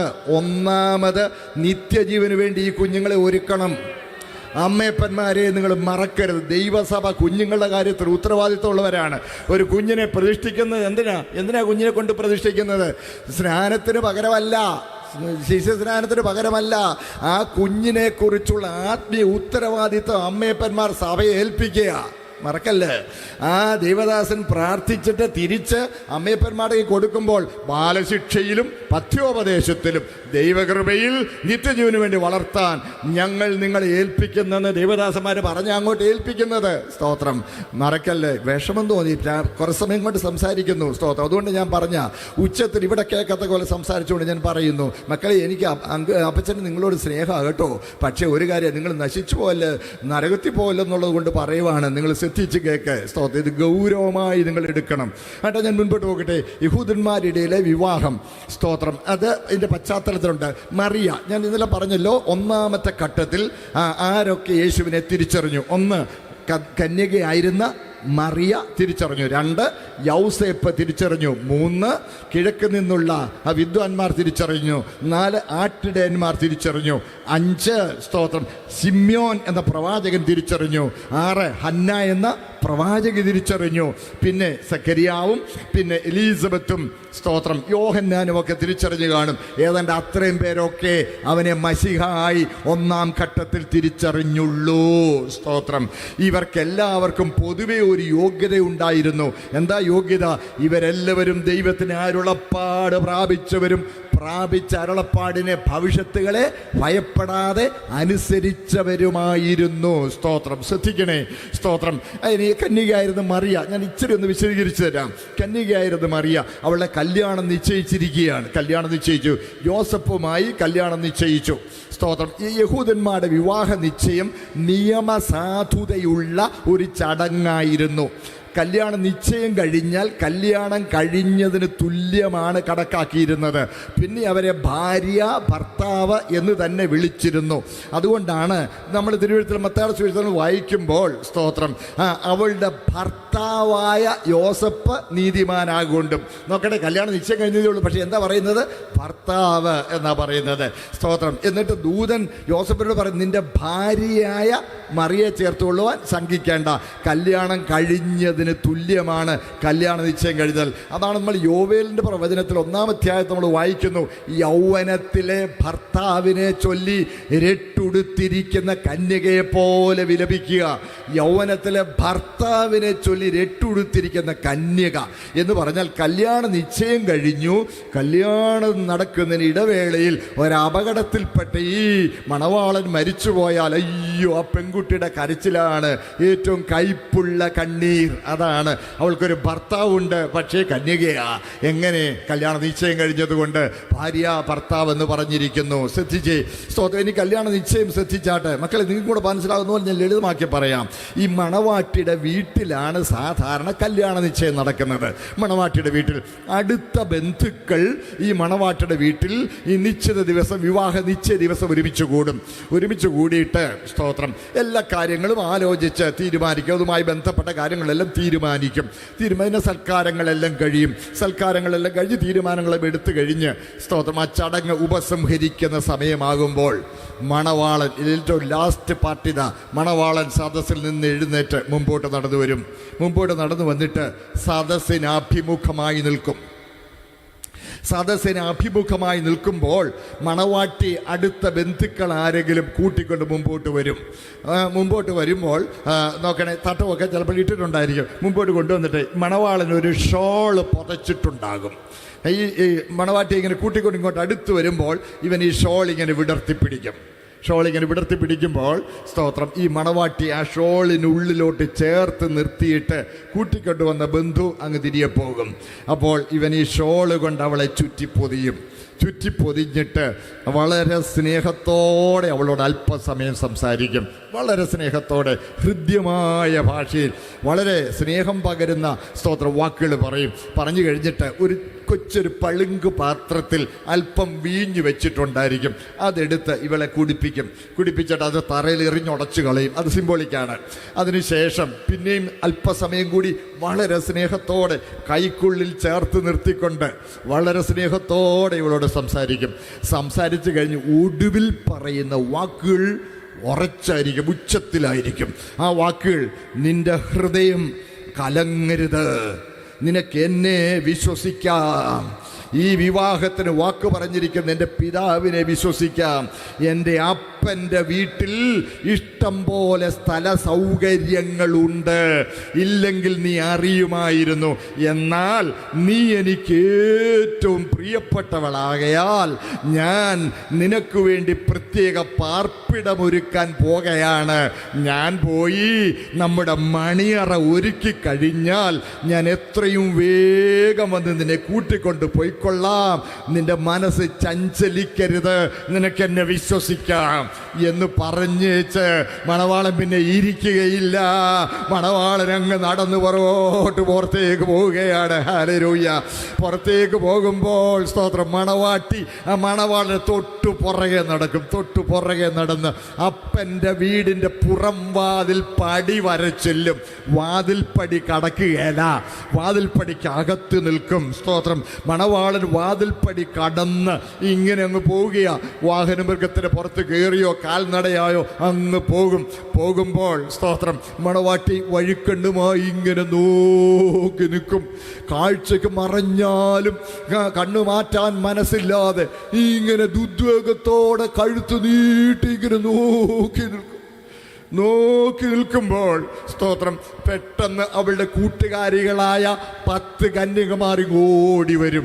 അവരിങ്ങോടി വന്ന് ഇവളുടെ ചുറ്റും നിന്ന് താളം പിടിച്ച് നൃത്തം ചവിട്ടി പാട്ടുകളൊക്കെ പാടാൻ തുടങ്ങും. സ്തോത്രം പാട്ടുകൾ പാടുമ്പോൾ ഭർതൃഗൃഹത്തിലെ സുഖ സൗകര്യങ്ങൾ, ദാമ്പത്യ ജീവിതത്തിൻ്റെ അനുഗ്രഹങ്ങൾ, ഭർത്താവിൻ്റെ ഗുണഗണങ്ങൾ ഇത്യാദി വിഷയങ്ങളെ പുരസ്കരിച്ചുള്ള പാട്ടുകൾ ഇവർ ചുറ്റും നിന്ന് നൃത്തം ചെയ്തങ്ങ് പാടാൻ തുടങ്ങും. പാടുമ്പോൾ പെട്ടെന്ന് ഇവർ സ്വപ്നത്തിൽ നിന്ന പോലെ മടങ്ങി വന്ന് സ്തോത്രം പിന്നെ ഈ 10 കന്യകമാരുടെ അകമ്പടിയിലാണ് ഇവൾ മണവാളൻ വരുന്നത് വരെ കാത്തിരിക്കുന്നത്. സ്തോത്രം നോക്കണേ, ഇനി കല്യാണ നിശ്ചയത്തിന് ഒരു കാര്യം മാത്രം നിശ്ചയിക്കുകയില്ല. എന്നാ കല്യാണമെന്നും എപ്പോഴാ കല്യാണമെന്നും നിശ്ചയിക്കുകയില്ല. ബാക്കി എല്ലാ കാര്യങ്ങളും നിശ്ചയിക്കും. കേൾക്കുന്നുണ്ടേ? സ്തോത്രം. ബാക്കി എല്ലാ കാര്യങ്ങളും നിശ്ചയിക്കും. പക്ഷെ എന്നാണ് കല്യാണമെന്നും എപ്പോഴാണ് കല്യാണമെന്നും നിശ്ചയിക്കുകയില്ല. സ്തോത്രം. അതുകൊണ്ട് ആ സഹോദരങ്ങളെ, കല്യാണം നിശ്ചയം കഴിഞ്ഞാൽ പിന്നെ ഈ പെൺകുട്ടി വേറൊരു കാര്യത്തിനും പോവുകയില്ല. മണവാളൻ്റെ വരവിനായി കാത്തിരിക്കുക. ഞാൻ മണവാളൻ പറയുന്ന വാക്കുകൾ പറഞ്ഞപ്പോൾ ഒരു വേദഭാഗം നിങ്ങളുടെ മനസ്സിൽ വന്നെന്ന് ഞാൻ വിശ്വസിക്കുന്നു. സ്തോത്രം. അതുകൊണ്ടാണല്ലോ നിങ്ങൾ ദൈവത്തെ സ്തുതിച്ചത്. അതാ സഹോദരങ്ങളെ, യോഹന്നാൻ്റെ സുവിശേഷം 14-ാമത്തെ അധ്യായത്തിൽ നമ്മുടെ ആത്മമണവാളൻ സ്തോത്രം തൻ്റെ മണവാട്ടിയായ ദൈവസഭയുടെ പ്രതിനിധികളായ തൻ്റെ ശിഷ്യന്മാരെ സ്തോത്രം ഒലിവുമലയിലേക്ക് കൂട്ടിക്കൊണ്ടുപോയി ആ ഒലിവുമലയുടെ പാർശ്വത്തിൽ നിന്ന് കൈ വിരിച്ച് അവരെ അനുഗ്രഹിച്ചുകൊണ്ട് പറഞ്ഞ വാക്കുകളാണ്, നിങ്ങളുടെ ഹൃദയം കലങ്ങിപ്പോകരുത്, ദൈവത്തിൽ വിശ്വസിപ്പീൻ, എന്നിലും വിശ്വസിപ്പീൻ. എൻ്റെ പിതാവിൻ്റെ ഭവനത്തിൽ അനേകം വാസസ്ഥലങ്ങളുണ്ട്. ഇല്ലെങ്കിൽ ഞാൻ നിങ്ങളോട് പറയുമായിരുന്നു, ഞാൻ നിങ്ങൾക്ക് സ്ഥലമൊരുക്കാൻ പോകുന്നു. ഞാൻ പോയി നിങ്ങൾക്ക് സ്ഥലമൊരുക്കിയാൽ ഞാൻ ഇരിക്കുന്ന ഇടത്ത് നിങ്ങളും ഇരിക്കേണ്ടതിന് പിന്നെ വന്ന് നിങ്ങളെ എൻ്റെ അടുക്കൽ ചേർത്തുകൊള്ളും.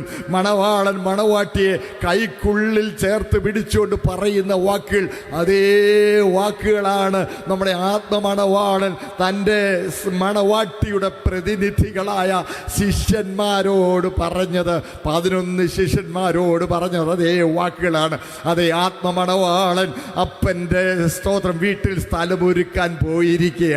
നോക്കണേ സ്തോത്രം, മണവാട്ടി അപ്പൻ്റെ വീടിൻ്റെ പുറം വാതിൽ പടിക്കകത്ത് വഴിക്കണ്ണുമായി നോക്കി നിൽക്കുന്നത് പോലെ ഈ 11 ശിഷ്യന്മാർ അനുഗ്രഹ വചസ്സുകൾ ഉൾക്കൊണ്ടുകൊണ്ട് എൻ്റെ കർത്താവിൻ്റെ തൃപ്പാദങ്ങൾ നോക്കി തലകുനിച്ചിങ്ങനെ നിൽക്കുകയായിരുന്നിരിക്കാം. പെട്ടെന്ന് അവരെ അതിശയിപ്പിച്ചുകൊണ്ട് ആ പാദങ്ങൾ ഉയരാൻ തുടങ്ങി.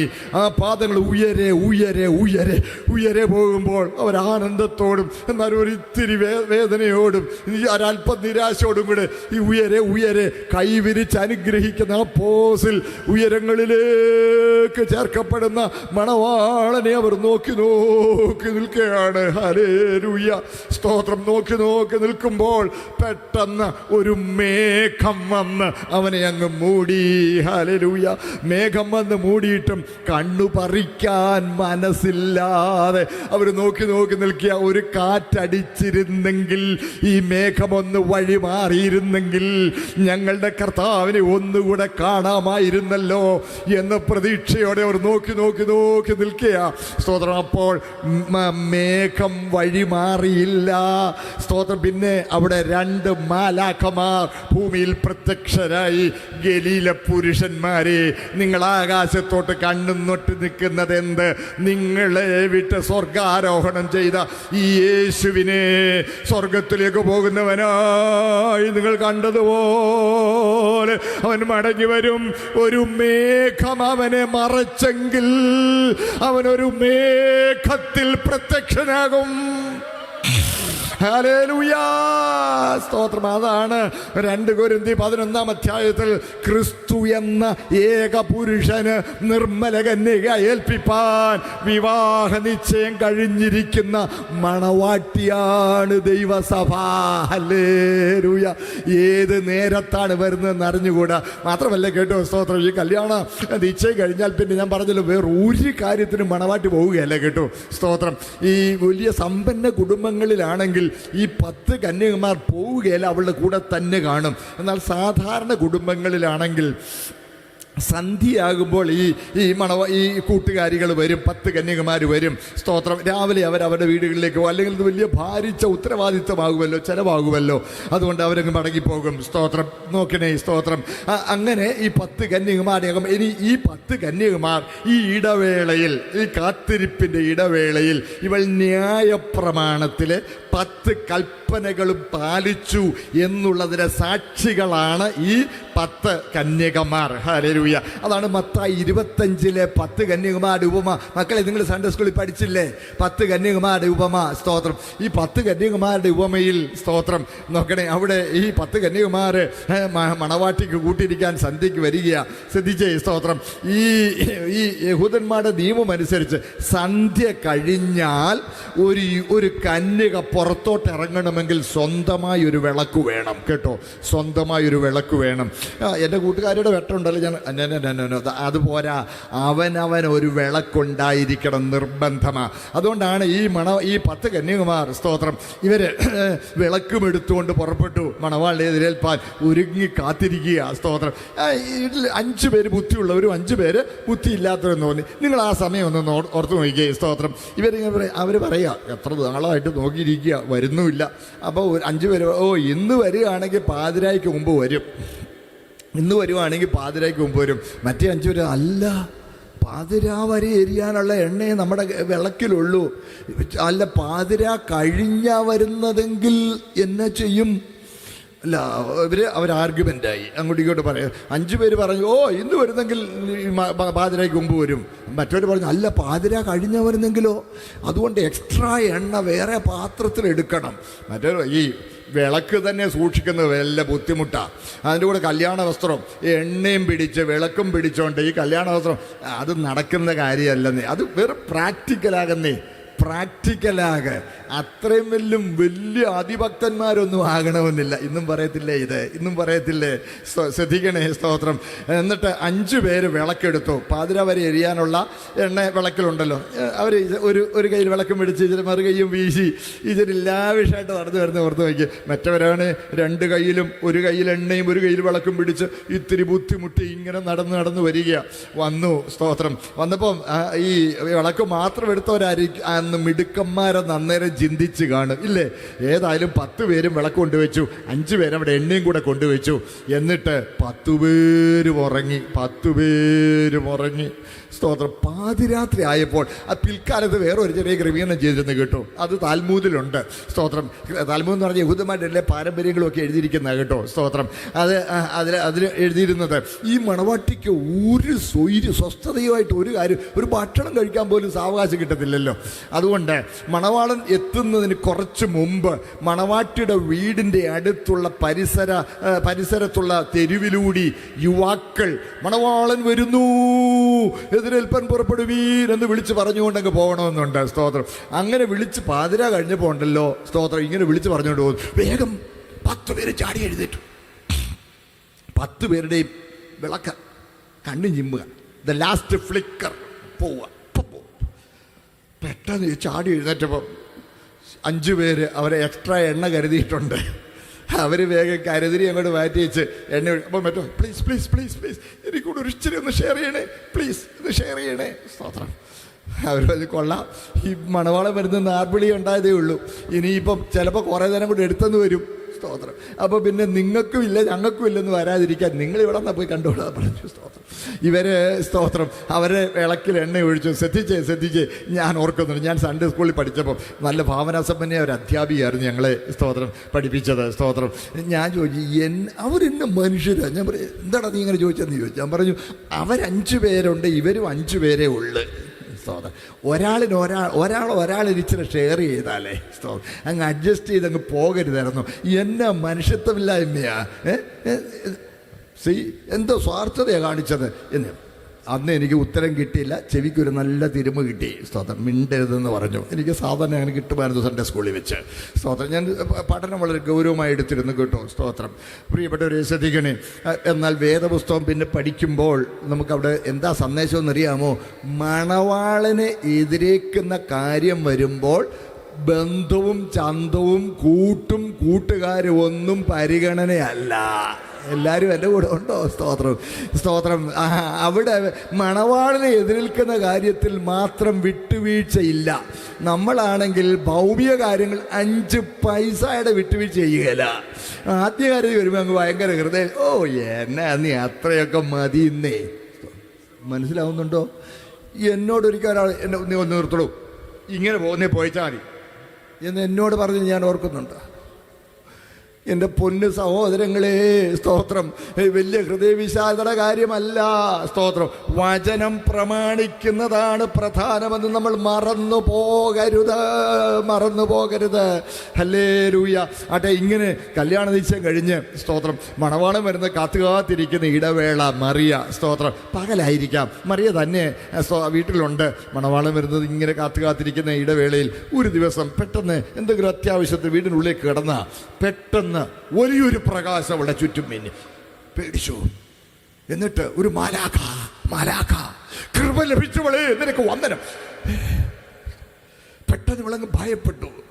ഇതെന്തോരു വന്ദനമാണെന്ന് ചോദിക്കാൻ കാരണം യഹൂദന്മാർ വന്ദനം പറയുന്നത് ഷാലോം ലീഖി എന്നാ പറയുന്നത്. പറഞ്ഞാൽ ദൈവത്തിൻ്റെ സമാധാനം നിന്റെ മേൽ ഉണ്ടാകട്ടെ, ഷാലോം ലീഖി എന്നാ പറയുന്നത്.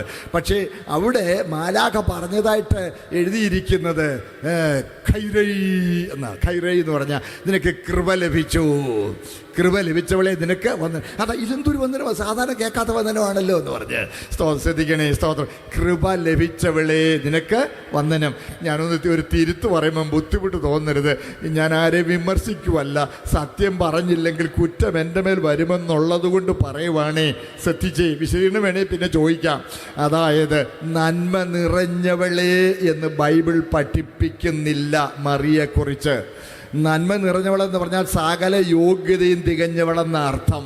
എന്നാൽ കൃപ ലഭിച്ചവളെന്ന് പറഞ്ഞാൽ ഒരു യോഗ്യതയും ഇല്ലാഞ്ഞിട്ടും ദൈവത്തിൻ്റെ കരുണ ലഭിച്ചവളെന്നാണ് അതിൻ്റെ അർത്ഥം. ഹല്ലേലൂയ. സ്തോത്രം. അത് കൃപ ലഭിച്ചവളാണ്. സ്തോത്രം. അതേ കൃപ ദൈവം നമുക്കും തന്നതോർത്ത് ഞാൻ കർത്താവിനെ സ്തുതിക്കുന്നു. ഹല്ലേലൂയ. സ്തോത്രം. ഇത് കേട്ടപ്പോൾ ഭയപ്പെടേണ്ടെന്ന് പറഞ്ഞു. പക്ഷേ അടുത്ത് പറയുന്നത് പേടിപ്പിക്കുന്ന വാക്കാ. എന്താ അടുത്ത് പറയുന്നതെന്ന് അറിയാമോ? സ്തോത്രം. നീ ഗർഭവതിയാകാൻ പോവുക. ഗ്രീക്കിൽ ഉപയോഗിച്ചിരിക്കുന്ന വാക്കിൻ്റെ അർത്ഥം എന്ന് പറയും റൈറ്റ് അവേ.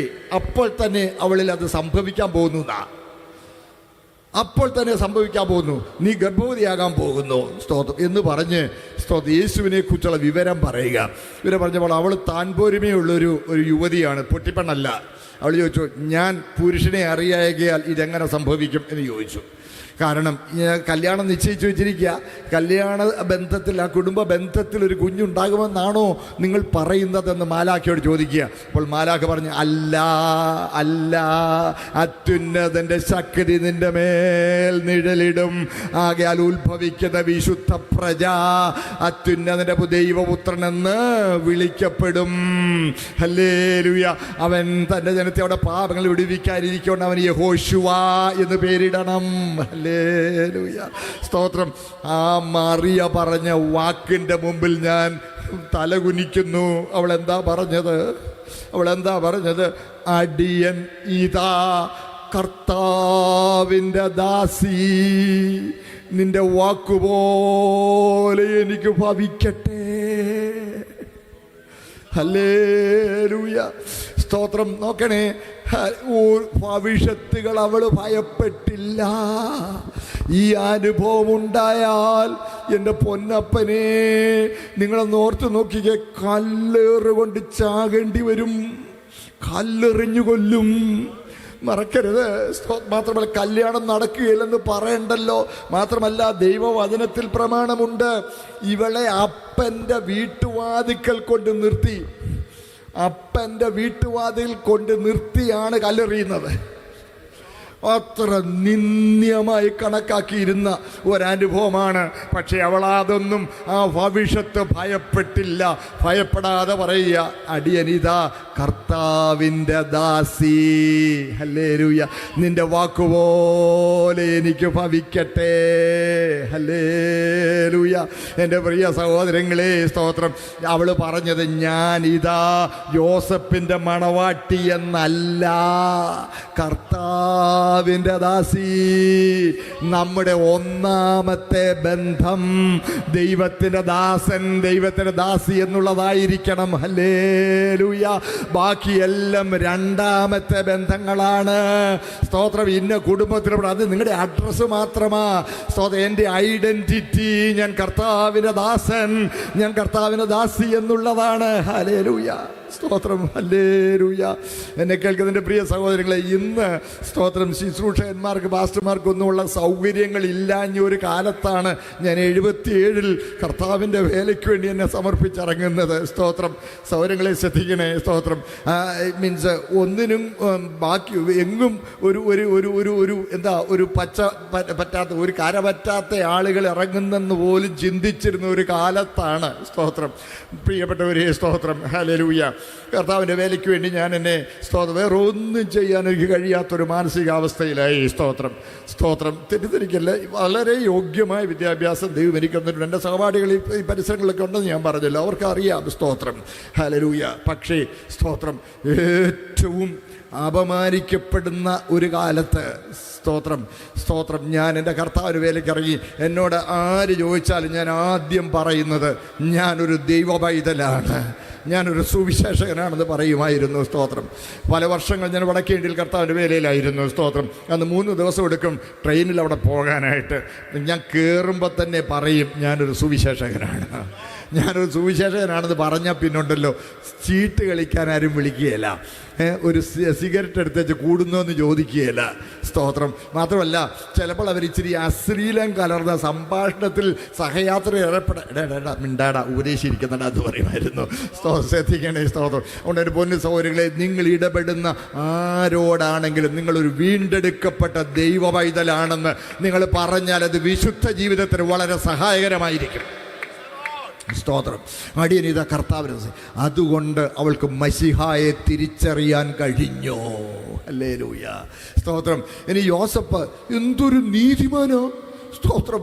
കല്യാണം നിശ്ചയിച്ചിരിക്കുന്ന ഈ പെൺകുട്ടി തന്നെ മണവാട്ടി. സ്തോത്രം. എഫ്രൈം മലനാട്ടിലോട്ട് പോയിച്ച് സ്തോത്രം തിരിച്ചു വന്ന് 3 മാസമാകുമ്പോഴാണ് ഗർഭാവസ്ഥ, മീൻസ് ബാഹ്യമായി തിരിച്ചറിയാൻ കഴിയുന്ന പ്രായം, അവസ്ഥ.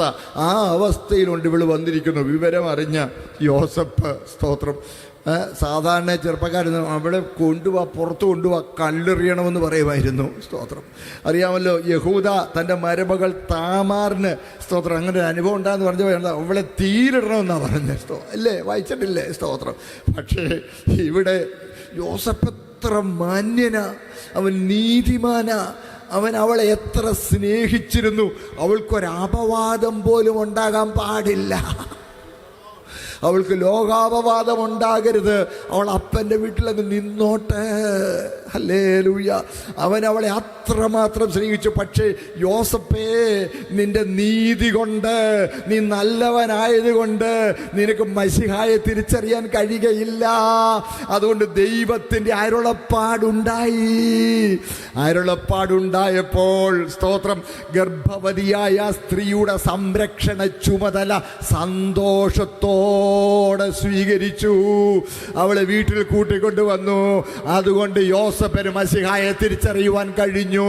എൻ്റെ പൊന്നു സഹോദരങ്ങളെ, നിങ്ങൾ മാന്യരായിരിക്കും, സമൂഹത്തിന് മുമ്പിൽ ഏറ്റവും സൽപ്പേരുള്ളവരായിരിക്കും, നിങ്ങൾ ഒരു ഒരു ഒരു സൽഗുണപ്രിയനായിരിക്കും. പക്ഷേ അതുകൊണ്ടായില്ല. യേശുവിൽ വിശ്വസിച്ച് അവനെ രക്ഷകനും കർത്താവുമായി അംഗീകരിക്കാനുള്ള ദൈവവചനത്തിൻ്റെ അരുളപ്പാട് അനുസരിച്ചെങ്കിൽ മാത്രമേ നിങ്ങൾക്ക് കർത്താവിൻ്റെ മടങ്ങി വരവിങ്കൽ അവനെ സ്വീകരിക്കുവാൻ കഴിയുകയുള്ളൂ എന്ന് സ്തോത്രം ഞാനിവിടെ വിളിച്ചു പറയുകയാ. ഹല്ലേലൂയ. സ്തോത്രം മുമ്പോട്ട് പോയിക്കൊള്ളട്ടെ. സ്തോത്രം ഈ ആട്ടിടയന്മാർ അവരും സ്തോത്രം അതിനെക്കുറിച്ച് പറയാൻ പോയാൽ നേരെ പോകുമോ എന്ന് പേടിക്കുന്നുണ്ട്. സ്തോത്രം ഇവരൊരു പ്രത്യേക ആട്ടിടയന്മാരായിരുന്നു കേട്ടോ. സ്തോത്രം ഇവരെ സാധാരണ ആട്ടിടയന്മാരായിരുന്നില്ല. അതായത് സ്തോത്രം നമുക്കറിയാമല്ലോ, ഇസ്രായേൽ രാജ്യം രണ്ടായി പിരിഞ്ഞു. ശലോമോൻ്റെ മകൻ്റെ കാലത്ത് രണ്ടായി. 10 ഗോത്രവും 2 ഗോത്രവും, കറക്റ്റ് പറഞ്ഞാൽ 9 2 പിരിഞ്ഞു. ചെറിയ പുരോഹിതന്മാർക്ക് പാർക്കാൻ കൊടുത്ത പട്ടണങ്ങളുണ്ട്. ആ പട്ടണങ്ങളിൽ ഒന്നായിരുന്നു ബേത്ത്ലഹേം പട്ടണം. ബേത്ത്ലഹേം പട്ടണത്തിൻ്റെ പുറത്തുള്ള പുൽപ്പുറമുണ്ട്. അത് വിശാലമായ പുൽപ്പുറമാണ്. ആ വിശാലമായ പുൽപ്പുറത്ത് ആടിനെ വളർത്തുക, അതിന് ദൈവാലയത്തിൽ നിന്ന് ശമ്പളം കൊടുത്ത മിടുക്കന്മാരായ ഇടയന്മാരെ ചുമതലപ്പെടുത്തി അവിടെ ആടുകളെ വളർത്തട്ടെ. അവിടെ വളരുന്ന ആടുകളെ ദൈവാലയത്തിലെ യാഗത്തിന് ഉപയോഗിക്കാം. അങ്ങനെ അവരൊരു തീരുമാനമെടുത്തു. അങ്ങനെ മിടുക്കന്മാരായ സമർത്ഥന്മാരായ ഇടയന്മാരെ ദൈവാലയത്തിൽ നിന്ന് ശമ്പളം കൊടുത്ത് സ്തോത്രം ദൈവാലയത്തിലെ യാഗത്തിനുള്ള ആടുകളെ വളർത്താൻ നിയമിച്ചു. അങ്ങനെ മാറ്റിവെച്ച പുൽപ്പുറങ്ങളിൽ ഒന്നായിരുന്നു ബേത്ത്ലഹേം പട്ടണവാതിക്കലുള്ള ഈ പുൽപ്പുറങ്ങൾ. ആ പുൽപ്പുറങ്ങളിൽ സ്തോത്രം ആടുകളെ വളർത്തുന്ന ഇടയന്മാരാ. എന്തിനാ അവർ ആടിനെ വളർത്തുന്ന? ദൈവാലയത്തിലെ യാഗത്തിനുള്ള ആടുകളാണ്. അപ്പോൾ ഈ ഇടയന്മാർ ഒരാട് പ്രസവിച്ചാൽ ഉടനെ അവർ ചെന്ന് ആട്ടിൻകുട്ടിയെ പരിശോധിക്കും. വല്ല ഊനവുമുണ്ടോ, 2 ചെവിയുമുണ്ടോ, വല്ല മുടന്തും വല്ലതും ഉണ്ടോ, എന്തെങ്കിലും 2 കണ്ണുമുണ്ടോ, ഒരു കുഴപ്പമില്ലല്ലോ, യാഗത്തിന് ഊനമൊന്നുമില്ലല്ലോ എന്ന് ഉറപ്പ് വരുത്തി യാഗത്തിന് യോഗ്യതയുള്ളതാണെന്ന് ഈ പ്രസവിച്ചു വീണ ആട്ടിൻകുട്ടിയെ പരിശോധന കഴിച്ച് ഉറപ്പ് വരുത്തുന്നതിന് സ്തോത്രം ആണ് ഈ ഇടയന്മാർ നിയമിക്കപ്പെട്ടിരുന്നത്. എൻ്റെ കൂടെ ഉണ്ടോ എല്ലാവരും? സ്തോത്രം. സഹോദരങ്ങളെ ശ്രദ്ധിക്കണേ. സ്തോത്രം. അതിന് ആ ഇടയന്മാർ ആട്ടിൻകൂട്ടത്തെ കാവൽ കാത്ത് വെളിയിൽ പാർത്തിരിക്കുമ്പോൾ സ്തോത്രം ഒരു മാലാഖ വന്നവരോട് പറഞ്ഞു, ലോകത്തിൻ്റെ രക്ഷകൻ നിങ്ങൾക്കായി പിറന്നിരിക്കുന്നു. ഹല്ലേലൂയ. സ്തോത്രം.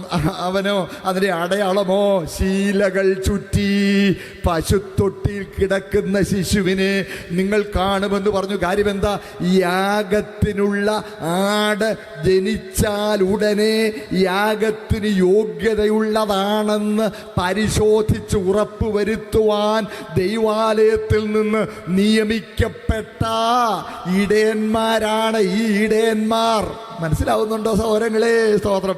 അതേ, ലോകത്തിൻ്റെ പാപം ചുമന്നൊഴിക്കുവാൻ, യാഗമാകുവാൻ സ്തോത്രം, യാഗമൃഗമായി ദൈവത്തിൻ്റെ കുഞ്ഞാടായി യേശു ഇവിടെ ജനിച്ചപ്പോൾ ആ ഇടയന്മാരെ സ്വർഗത്തിലെ ദൈവം അങ്ങോട്ട് പറഞ്ഞു വിടുകയാ, ചെല്ല്.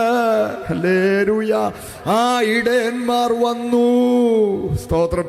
അവർ വന്ന് യേശുവിനെ കണ്ട് അവൻ്റെ മുമ്പിൽ വീണ് അവനെ നമസ്കരിച്ചു. ഹല്ലേലൂയ. അരുളപ്പാട് കിട്ടിയപ്പോൾ അവർ വൈകിയില്ല. ബന്ധപ്പെട്ട് പട്ടണത്തിൽ ചെന്നു. പട്ടണത്തിൽ ചെന്നതുകൊണ്ട് അവർക്ക് മശിഹായെ തിരിച്ചറിയാൻ കഴിഞ്ഞു. സഹോദരങ്ങളെ, സ്തോത്രം. യേശു ഇവിടെ വന്നത് സ്തോത്രം നമുക്ക് പകരം യാഗമാകാനാണ്.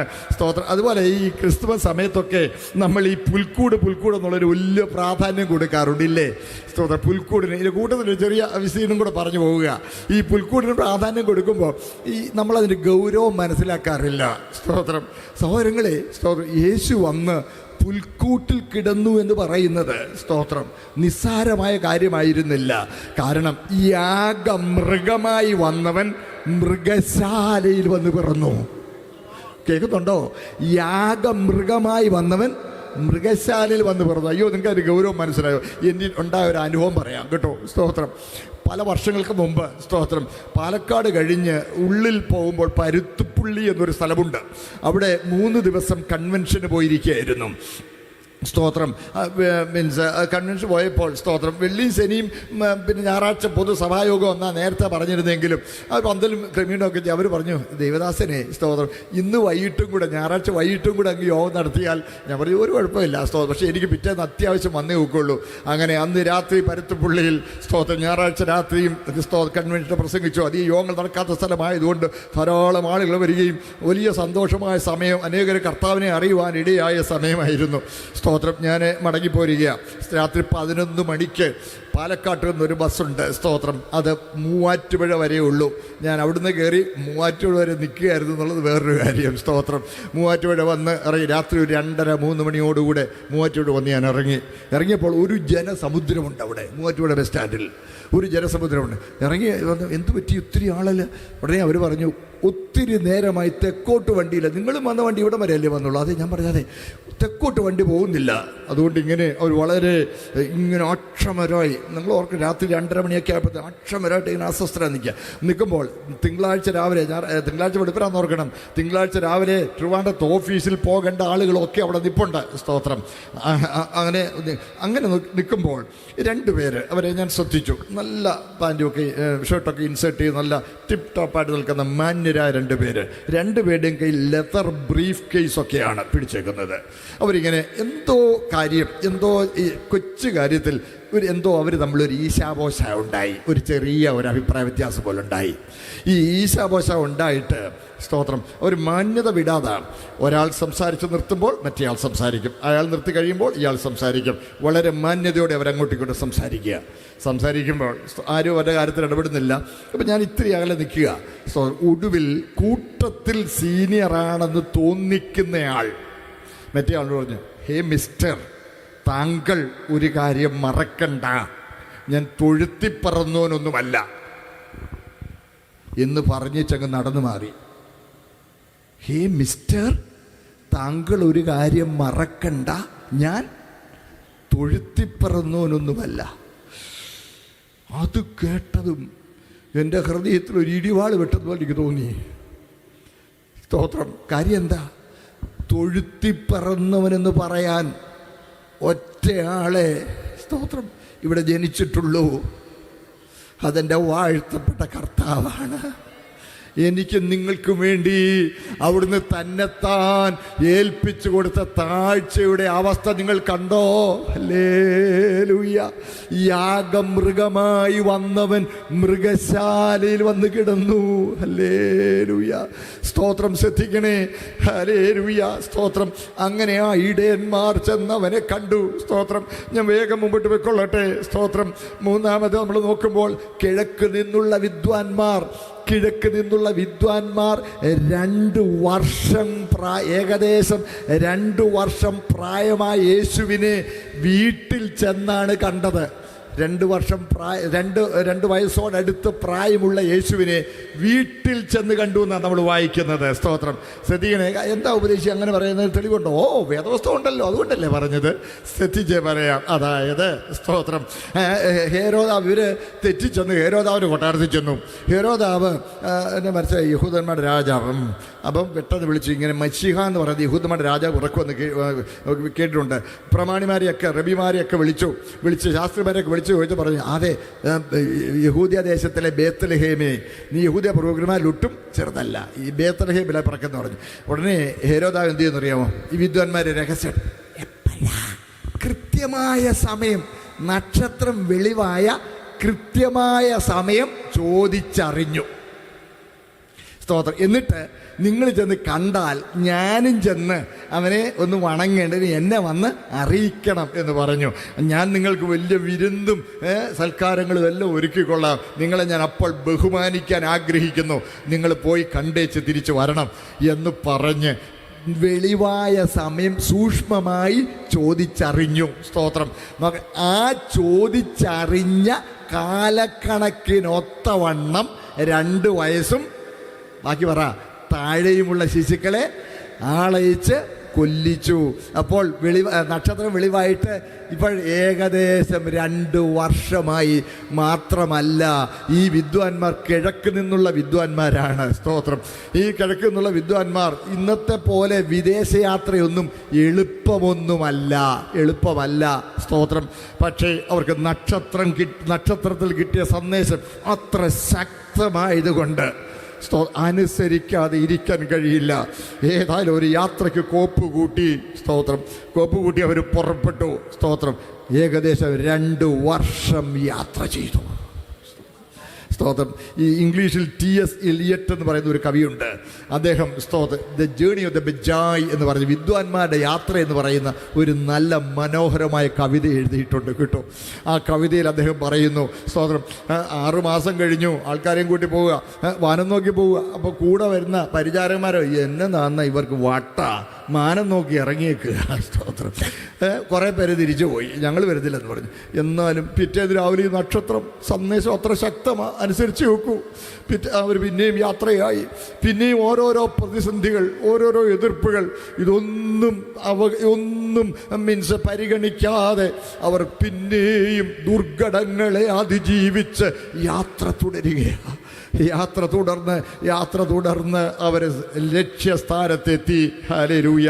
ആ നക്ഷത്രം ശിശു ഇരിക്കുന്ന വീടിന് മുകളിൽ വന്ന് നിൽക്കുന്നത് വരെ അവരെ ഗൈഡ് ചെയ്തുകൊണ്ടേയിരുന്നു. സ്തോത്രം. ശ്രദ്ധിക്കണേ, ഈ കഷ്ടത നിറഞ്ഞ ഈ യാത്ര, അന്ന് പൊതുഭാഷയില്ല. സ്തോത്രം. നല്ല വഴികളില്ല. സ്തോത്രം.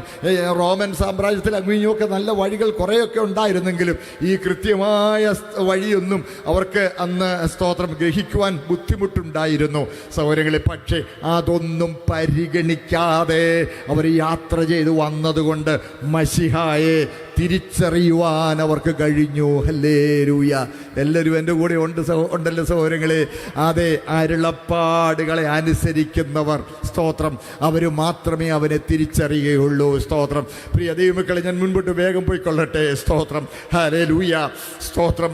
അതേ സഹോദരങ്ങളെ, ഇനി ബാക്കിയെടുത്താൽ ശിമ്യോൻ എന്ന പ്രവാചകൻ, അന്നൊരാത്മപ്രേരണ, വലിയ പ്രായമായി. സ്തോത്രം. ദൈവാലയത്തോട് ചെല്ല്. സ്തോത്രം. പ്രായമാണ്. അവിടെ ചെന്നപ്പോൾ, സ്തോത്രം, മറിയ യോസഫും ശിശുവിനെയും പിടിച്ചോണ്ട് നിൽക്കുക. യഹൂദൻ ഒരാൺകുഞ്ഞ് പിറന്നാൽ വീട് വിറ്റായാലും ഒരാട്ടിൻകുട്ടിയെ യാഗം കഴിക്കും. പക്ഷെ ആൺകുഞ്ഞിനെയും സമർപ്പിക്കാൻ, ആൺകുഞ്ഞിന് വേണ്ടിയുള്ള ആ ശുശ്രൂഷകൾ നിർവഹിക്കാനായി 2 കുറുപ്രാവിനെയും പിടിച്ചോണ്ട് വന്നവരെ ആരും പരിഗണിക്കില്ല. അവിടെ ഇങ്ങനെ വിഷമിച്ച് നിൽക്കുമ്പോൾ ശിമ്യോൻ നേരെ അങ്ങോട്ട് ചെന്നു. ശിശുവിനെ ഇങ്ങ് കയ്യിൽ വാങ്ങിച്ചു. പറയുന്ന വാക്ക്, ഇപ്പോൾ നാഥാ, തിരുവചനം പോലെ നീ അടിയാനെ സമാധാനത്തോടെ വിട്ടയക്കുന്നു. ഇവിടുന്ന് ആരെങ്കിലും സമാധാനത്തോടെ പോകുന്നെങ്കിൽ മശിഹായെ കണ്ടവരെ പോകുന്നുള്ളൂ. ഹല്ലേലൂയ. സ്തോത്രം. സ്തോത്രം. ഹന്ന എന്ന പ്രവാചകി, സ്തോത്രം, അവളും ഉടനെ അടുത്ത് നിന്നു. സ്തോത്രം. ഹല്ലേലൂയ. അവളും ദൈവത്തെ സ്തുതിക്കുവാനിടയായി തീർന്നു. നോക്കണേ, അരുളപ്പാട് പ്രാപിച്ചവരും പ്രാപിച്ച അരുളപ്പാടിനെ ഭവിഷ്യത്തുകൾ ഭയപ്പെടാതെ അനുസരിച്ചവരും മാത്രമേ കർത്താവിനെ തിരിച്ചറിഞ്ഞുള്ളൂ 1-ാം ഘട്ടത്തിൽ. എന്നാൽ 2-ാം ഘട്ടത്തിൽ മശിഹൈക മഹത്വം വെളിപ്പെടുത്തിക്കൊണ്ട് കർത്താവ് ശുശ്രൂഷിച്ചപ്പോൾ എല്ലാവരും അവനെ തിരിച്ചറിയുവാൻ ഇടയായി തീർന്നു. ഹല്ലേലൂയ. പ്രിയ ദൈവമക്കളെ, അതുകൊണ്ട് കർത്താവ് മടങ്ങി വരും.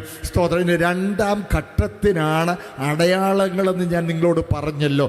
2-ാം ഘട്ടത്തിനാണ് അടയാളങ്ങൾ. സ്തോത്രം. പ്രിയപ്പെട്ടവരെ, ഇസ്രായേലിൻ്റെ ചരിത്രം, സ്തോത്രം, നമുക്ക് യേശുവിൻ്റെ മടങ്ങിവരവിൻ്റെ വലിയ വെളിപ്പാടുകൾ നമുക്ക് നൽകുന്നുണ്ട്.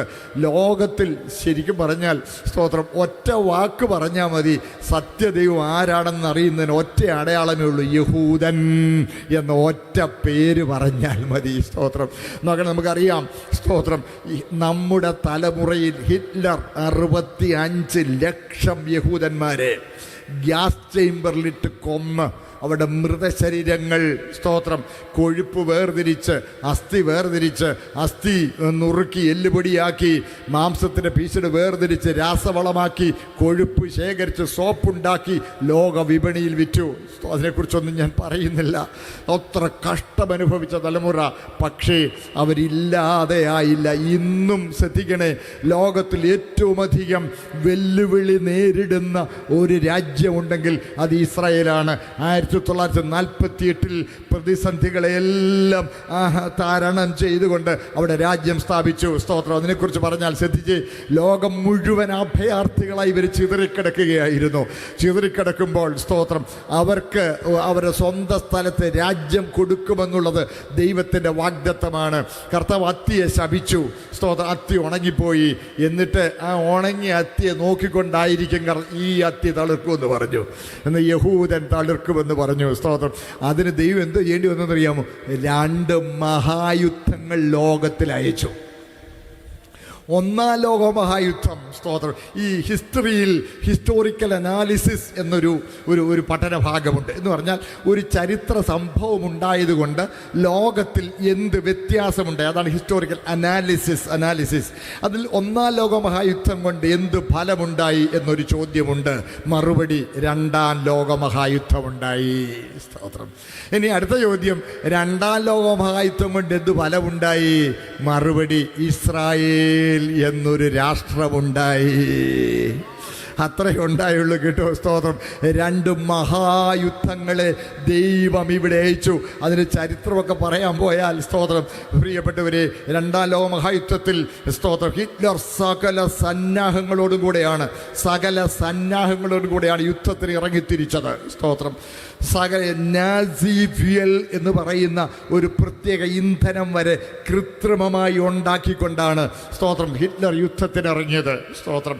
അതിൻ്റെ ഫോർമുല ഇന്നും ലോകത്തിന് കിട്ടിയിട്ടില്ല. വളരെ ജർമ്മൻ ടെക്നോളജി എന്ന് പറഞ്ഞാൽ ഭയങ്കര മുന്നേറിയതായിരുന്നു. ഇന്നത്തെ ജപ്പാനേക്കാൾ അന്ന് ജർമ്മൻ ടെക്നോളജി ആയിരുന്നു ഏറ്റവും പ്രധാനമായി ഉണ്ടായിരുന്നത്. സ്തോത്രം. ഹിറ്റ്ലർ 1ാം ലോക മഹായുദ്ധത്തിൻ്റെ ഒടുവിലുള്ള തീരുമാനപ്രകാരം വാർ ഇൻഡെംനിറ്റി എന്ന് പറയും. എന്ന് പറഞ്ഞാൽ, സ്തോത്രം, യുദ്ധത്തിൻ്റെ ഉത്തരവാദികളായവർ, യുദ്ധത്തിൽ നഷ്ടം സഹിച്ചവർക്ക് നഷ്ടപരിഹാരം കൊടുക്കണം എന്നൊരു അന്താരാജ്യീയ നിയമമുണ്ട്. അതാ ഇപ്പോൾ ഇറാൻകാർ പറഞ്ഞത് യുദ്ധത്തിൻ്റെ നഷ്ടപരിഹാരം തരണമെന്ന് പറയുന്നത്. ശ്രദ്ധിക്കണേ. സ്തോത്രം. അപ്പോൾ 1ാം ലോക മഹായുദ്ധത്തിൽ നഷ്ടപരിഹാരം 2ാം ലോക മഹായുദ്ധത്തിൽ ജർമ്മനിയാണ്, സ്തോത്രം, ഏറ്റവും വലിയ പ്രശ്നം ഉണ്ടാക്കിക്കൊണ്ട് 1ാം ലോക മഹായുദ്ധത്തിൽ ജർമ്മനിയാണ് അതിന് കാരണക്കാരെന്ന് പറഞ്ഞുകൊണ്ട് ജർമ്മനി പങ്കെടുത്ത രാജ്യങ്ങൾക്കുണ്ടായ നഷ്ടം നികത്തിക്കൊടുക്കണം എന്ന് വിധിച്ചു. സ്തോത്രം. വിധിച്ചു എന്ന് മാത്രമല്ല, സ്തോത്രം, വലിയ ഭീമമായ തുക ഇവർ എന്നും ജോലി ചെയ്ത് ഈ ജർമ്മനി മറ്റ് രാജ്യങ്ങൾക്ക് കൊടുക്കണമായിരുന്നു. ഓരോ പ്രാവശ്യവും ഈ വാർ ഇൻഡെംനിറ്റിയുടെ ഓരോ ഗഡു കൊടുക്കുമ്പോൾ, സ്തോത്രം, ഹിറ്റ്ലറുടെ നിർദ്ദേശപ്രകാരം ഓരോ പ്രദേശങ്ങളിൽ പട്ടാള ക്യാമ്പിനോടനുബന്ധിച്ച് യോഗങ്ങൾ വെക്കും. നാട്ടുകാരെ മുഴുവൻ വിളിക്കും. എന്നിട്ട് നമ്മളോട് അന്യായം ചെയ്തു, ഇത് നമ്മൾ അധ്വാനിച്ചുണ്ടാക്കിയ പണം, ഇത്ര പണം ഇന്ന രാജ്യത്തിന് കൊടുക്കുകയാണ്, നമ്മൾ മാത്രമല്ല യുദ്ധത്തിൽ പങ്കെടുത്തെങ്കിൽ നമ്മളോട് അന്യായം ചെയ്യുമെന്ന് പറഞ്ഞ് സമരവീര്യമുണ്ടാക്കി ആളുകൾ വലിയ പോർവിളിയോടുകൂടിയാണ് ആ യോഗങ്ങളിൽ നിന്ന് പിരിഞ്ഞു പോയിരുന്നതെന്നാണ് ചരിത്രം പറയുന്നത്. ശ്രദ്ധിക്കണേ. അങ്ങനെ ജർമ്മൻകാരെ മുഴുവൻ യുദ്ധത്തിന് വേണ്ടി മനസ്സുകൊണ്ട് ഒരുക്കി, സകല സജ്ജീകരണങ്ങളും ഒരുക്കി, സ്തോത്രം, ഒരുക്കിയാണ് യുദ്ധം തുടങ്ങിയത്. സ്തോത്രം. യുദ്ധം തുടങ്ങി. ഈ സഖ്യകക്ഷികൾ എന്ത് ചെയ്യുന്നറിയാമോ? അച്ചുതണ്ട് കക്ഷികളാണ് ജർമ്മനിയുടെ നേതൃത്വമുള്ളത്. സഖ്യകക്ഷികൾ അമേരിക്ക, റഷ്യ, സ്തോത്രം, ഇതെല്ലാം അവരെല്ലാം കൂടെ ഒന്നിച്ച, ബ്രിട്ടൻ എല്ലാം കൂടെ ഒന്നിച്ചായിരുന്നു. സ്തോത്രം. അവരെ പതുക്കെ വരട്ടെ, അവരെന്നാ ചെയ്യുന്നത് നോക്കാം. നോക്കി ഇരുന്ന് 39 ആരംഭിച്ച യുദ്ധം ഒരു 43 ആയപ്പോഴേക്കും ജർമ്മനി ജയിച്ച് മുന്നേറുകയാണ്. ശ്രദ്ധിക്കണേ. 44 ആയപ്പോൾ, സ്തോത്രം, അവർ ജയിച്ച് മുന്നേറുകയാണ്. 44 ശ്രദ്ധിക്കണേ. സ്തോത്രം. ഒരു ഒടുവിലോടടുത്ത ആ മാസങ്ങളിലൊന്നിൽ ഹിറ്റ്ലർ ഒരു പ്രഖ്യാപനം നടത്തി. ഹിറ്റ്ലർ പറഞ്ഞ പ്രഖ്യാപനം ഇങ്ങനെയായിരുന്നു. സ്തോത്രം. അടുത്ത ബുധനാഴ്ച ഞാൻ എൻ്റെ ബ്രേക്ക്ഫാസ്റ്റ് കഴിക്കുന്നത് ബക്കിംഗ്ഹാം കൊട്ടാരത്തിലായിരിക്കുമെന്ന്. ഞാൻ അടുത്ത ബുധനാഴ്ച എൻ്റെ ബ്രേക്ക്ഫാസ്റ്റ് കഴിക്കുന്നത് ബക്കിംഗ്ഹാം കൊട്ടാരം എന്ന് പറഞ്ഞാൽ ലണ്ടനിലെ രാജ്ഞിയുടെ കൊട്ടാരം. സ്തോത്രം. മരിച്ചുപോയി, ഇപ്പോൾ അടുത്തല്ലേ അങ്ങോട്ട് മരിച്ചുപോയി ക്വീൻ എലിസബത്ത്. അന്ന് ക്വീൻ എലിസബത്ത് യുവതിയാണ്. സ്തോത്രം. ജർമ്മൻ സൈന്യം എരച്ചിങ്ങ് കയറുകയാണ്. എതിർത്ത് നിൽക്കാൻ കഴിയുന്നില്ല, ചെറുത്തു നിൽക്കാൻ കഴിയുന്നില്ല. ഇവരുടെ സൈന്യം ലോകം മുഴുവൻ ചിതറിപ്പോയ സൈന്യത്തിന് വെടിക്കോപ്പില്ല, ഭക്ഷണം എത്തിക്കാൻ ഒക്കുന്നില്ല, കമ്മ്യൂണിക്കേഷൻ ഇല്ല. ലോകം മുഴുവൻ സഖ്യകക്ഷികളെ സൈന്യം ചിതറിപ്പോയിരിക്കുന്നു. അതിൻ്റെ കൂടെ ജർമ്മൻകാർ പറഞ്ഞു, സ്തോത്രം, അടുത്ത ബുധനാഴ്ച ബക്കിംഗ്ഹാം ലണ്ടൻ മുഴുവൻ നിലവിളിയായി. ചരിത്രം പറയുന്നു, ശ്രദ്ധിക്കണേ, രാജ്ഞിയെയും കുടുംബാംഗങ്ങളെയും രഹസ്യമായി കാനഡയിലെത്തിക്കാൻ സ്തോത്രം സബ്മെറീനുകളുടെ അകമ്പടിയോടുകൂടി ഒരു യുദ്ധക്കപ്പൽ തയ്യാറാക്കി നിർത്തി. പക്ഷേ ആ സ്ത്രീ പറഞ്ഞു, ഇല്ല, എൻ്റെ ജനങ്ങളുടെ കൂടെ ഞാനിവിടെ മരിക്കും, നിങ്ങൾ യുദ്ധം തുടരുക. എങ്ങനെ തുടരാനാ? അപ്പോഴാണ് വിൻസ്റ്റൺ ചർച്ചിലിനെ ഭരണാധികാരിയാക്കി, പ്രധാനമന്ത്രിയാക്കി. ചർച്ചിൽ ഒരു കാര്യം പറഞ്ഞു, ഒരു കാര്യമാണ്, ഞാൻ എന്ത് തീരുമാനമെടുക്കാൻ എനിക്ക് ആബ്സല്യൂട്ട് അതോറിറ്റി, പൂർണ്ണ അധികാരം തരണം. നിങ്ങൾ പൂർണ്ണ അധികാരം തരുന്നു എന്ന് പറഞ്ഞു. എന്തെങ്കിലും ഒരു കാര്യം ചെയ്യുന്നെങ്കിൽ രാജ്യയോട് കുടുംബാംഗങ്ങളോട് മാത്രം അറിയിക്കും, പാർലമെൻറ്റിനോട് എനിക്ക് ഉത്തരവാദിത്തമില്ല. അങ്ങനെ സമ്മതിച്ചു. അതിനെക്കുറിച്ച് ആർണോൾഡ് ജെ ടോയൻബി എന്ന ചരിത്രകാരൻ എഴുതിയിരിക്കുന്നത്, ആ മന്ത്രിപദം, പ്രധാനമന്ത്രി പദം, ആ കിരീടം അത് മുൾക്കിരീടമായിരുന്നെന്ന്. തോറ്റോണ്ടിരിക്കുന്ന രാജ്യത്തിൻ്റെ ഭരണാധികാരിയെ ചർച്ചിൽ നിയമിച്ചു. ഇപ്പം ചർച്ചിൽ ഇറങ്ങിയപ്പോൾ മനുഷ്യൻ മുഴുവൻ നിലവിളിയാ, തോക്കാൻ പോവുക. സ്തോത്രം. ചർച്ചിലാണ് ആദ്യം വി, എല്ലാവരും ഇങ്ങനെ കാണിച്ചോളാൻ പറഞ്ഞു. വി, ഇതാണ് ചർച്ചിൽ വി. എല്ലാവരും രണ്ട് പേരിൽ ഇങ്ങനെ കാണിക്കണം. സ്തോത്രം. ഇങ്ങനെ വി കാണിച്ചോണ്ട് നടക്കുക. സ്തോത്രം. എന്നിട്ട് ആ സമയത്താണ് ചൈം വീസ്മാൻ എന്ന് പറയുന്ന മാഞ്ചസ്റ്റർ യൂണിവേഴ്സിറ്റിയിലെ യഹൂദനായ സ്തോത്രം കെമിസ്ട്രി പ്രൊഫസർ, അദ്ദേഹം TNT വാതകം കണ്ടുപിടിച്ചിട്ടുണ്ട്. പറഞ്ഞു, ഞങ്ങളുടെ ആളുകൾ യഹൂദന്മാർ ലോകം മുഴുവൻ ചിതറിയിട്ടുണ്ട്. ഞങ്ങൾ വെടിക്കോപ്പ് കൊടുക്കാം, ഭക്ഷണം കൊടുക്കാം, സൈന്യത്തിന് കൊടുക്കാം. ഒരു കാര്യം മാത്രം, യുദ്ധം ജയിച്ചാൽ പലസ്തീനിൽ ഞങ്ങളുടെ രാജ്യം സ്ഥാപിക്കാൻ അനുവദിക്കുമെന്ന് ചോദിച്ചു. സ്തോത്രം. തോക്കാൻ പോവാ. അവസാനത്തെ കൈയായിട്ട് പറഞ്ഞു, സമ്മതിച്ചേക്കെന്ന് പറഞ്ഞു. സ്തോത്രം. അങ്ങനെ എഗ്രിമെൻ്റ് ഉണ്ടാക്കി. അങ്ങനെ TNT വാതകം സ്തോത്രം ഉണ്ടാക്കി, വെടിക്കോപ്പ് കൊടുത്തു. ലോകം മുഴുവൻ ചിതറിയിരിക്കുന്ന യഹൂദ സമൂഹത്തിന് രഹസ്യമായ ഫോർമുല കൊടുത്തു. അതാത് സ്ഥലങ്ങളിൽ സ്തോത്രം ഈ ആയുധങ്ങൾ എത്തിച്ചു കൊടുത്തു, ഭക്ഷണം കൊടുത്തു. പിന്നെയും യുദ്ധം തുടർന്നു. നിശബ്ദമായിരുന്ന പീരങ്കികൾ ശബ്ദിക്കാൻ തുടങ്ങി. ഹിറ്റ്ലറിനും കൂട്ടർക്കും ജർമ്മൻ സൈന്യത്തിന് ഒരു പരിഭ്രമമുണ്ടായതിൻ്റെ ഫലമായി ഒരർത്ഥത്തിൽ പറഞ്ഞാൽ തോറ്റുകൊണ്ടിരിക്കുന്ന രാജ്യമായിരുന്നു സഖ്യകക്ഷികൾ. പക്ഷേ ജർമ്മനി ഇങ്ങനെ ജയിച്ചുകൊണ്ടിരിക്കുന്ന അവസ്ഥയായിരുന്നു. ആ സമയത്താണ്, നമ്മൾക്ക് ഇതൊക്കെ ചരിത്രമാകട്ടോ, നമ്മുടെ തലമുറയിൽ നടന്ന സംഭവങ്ങളാണ്. സ്തോത്രം. പ്രിയപ്പെട്ടവരെ, സ്തോത്രം.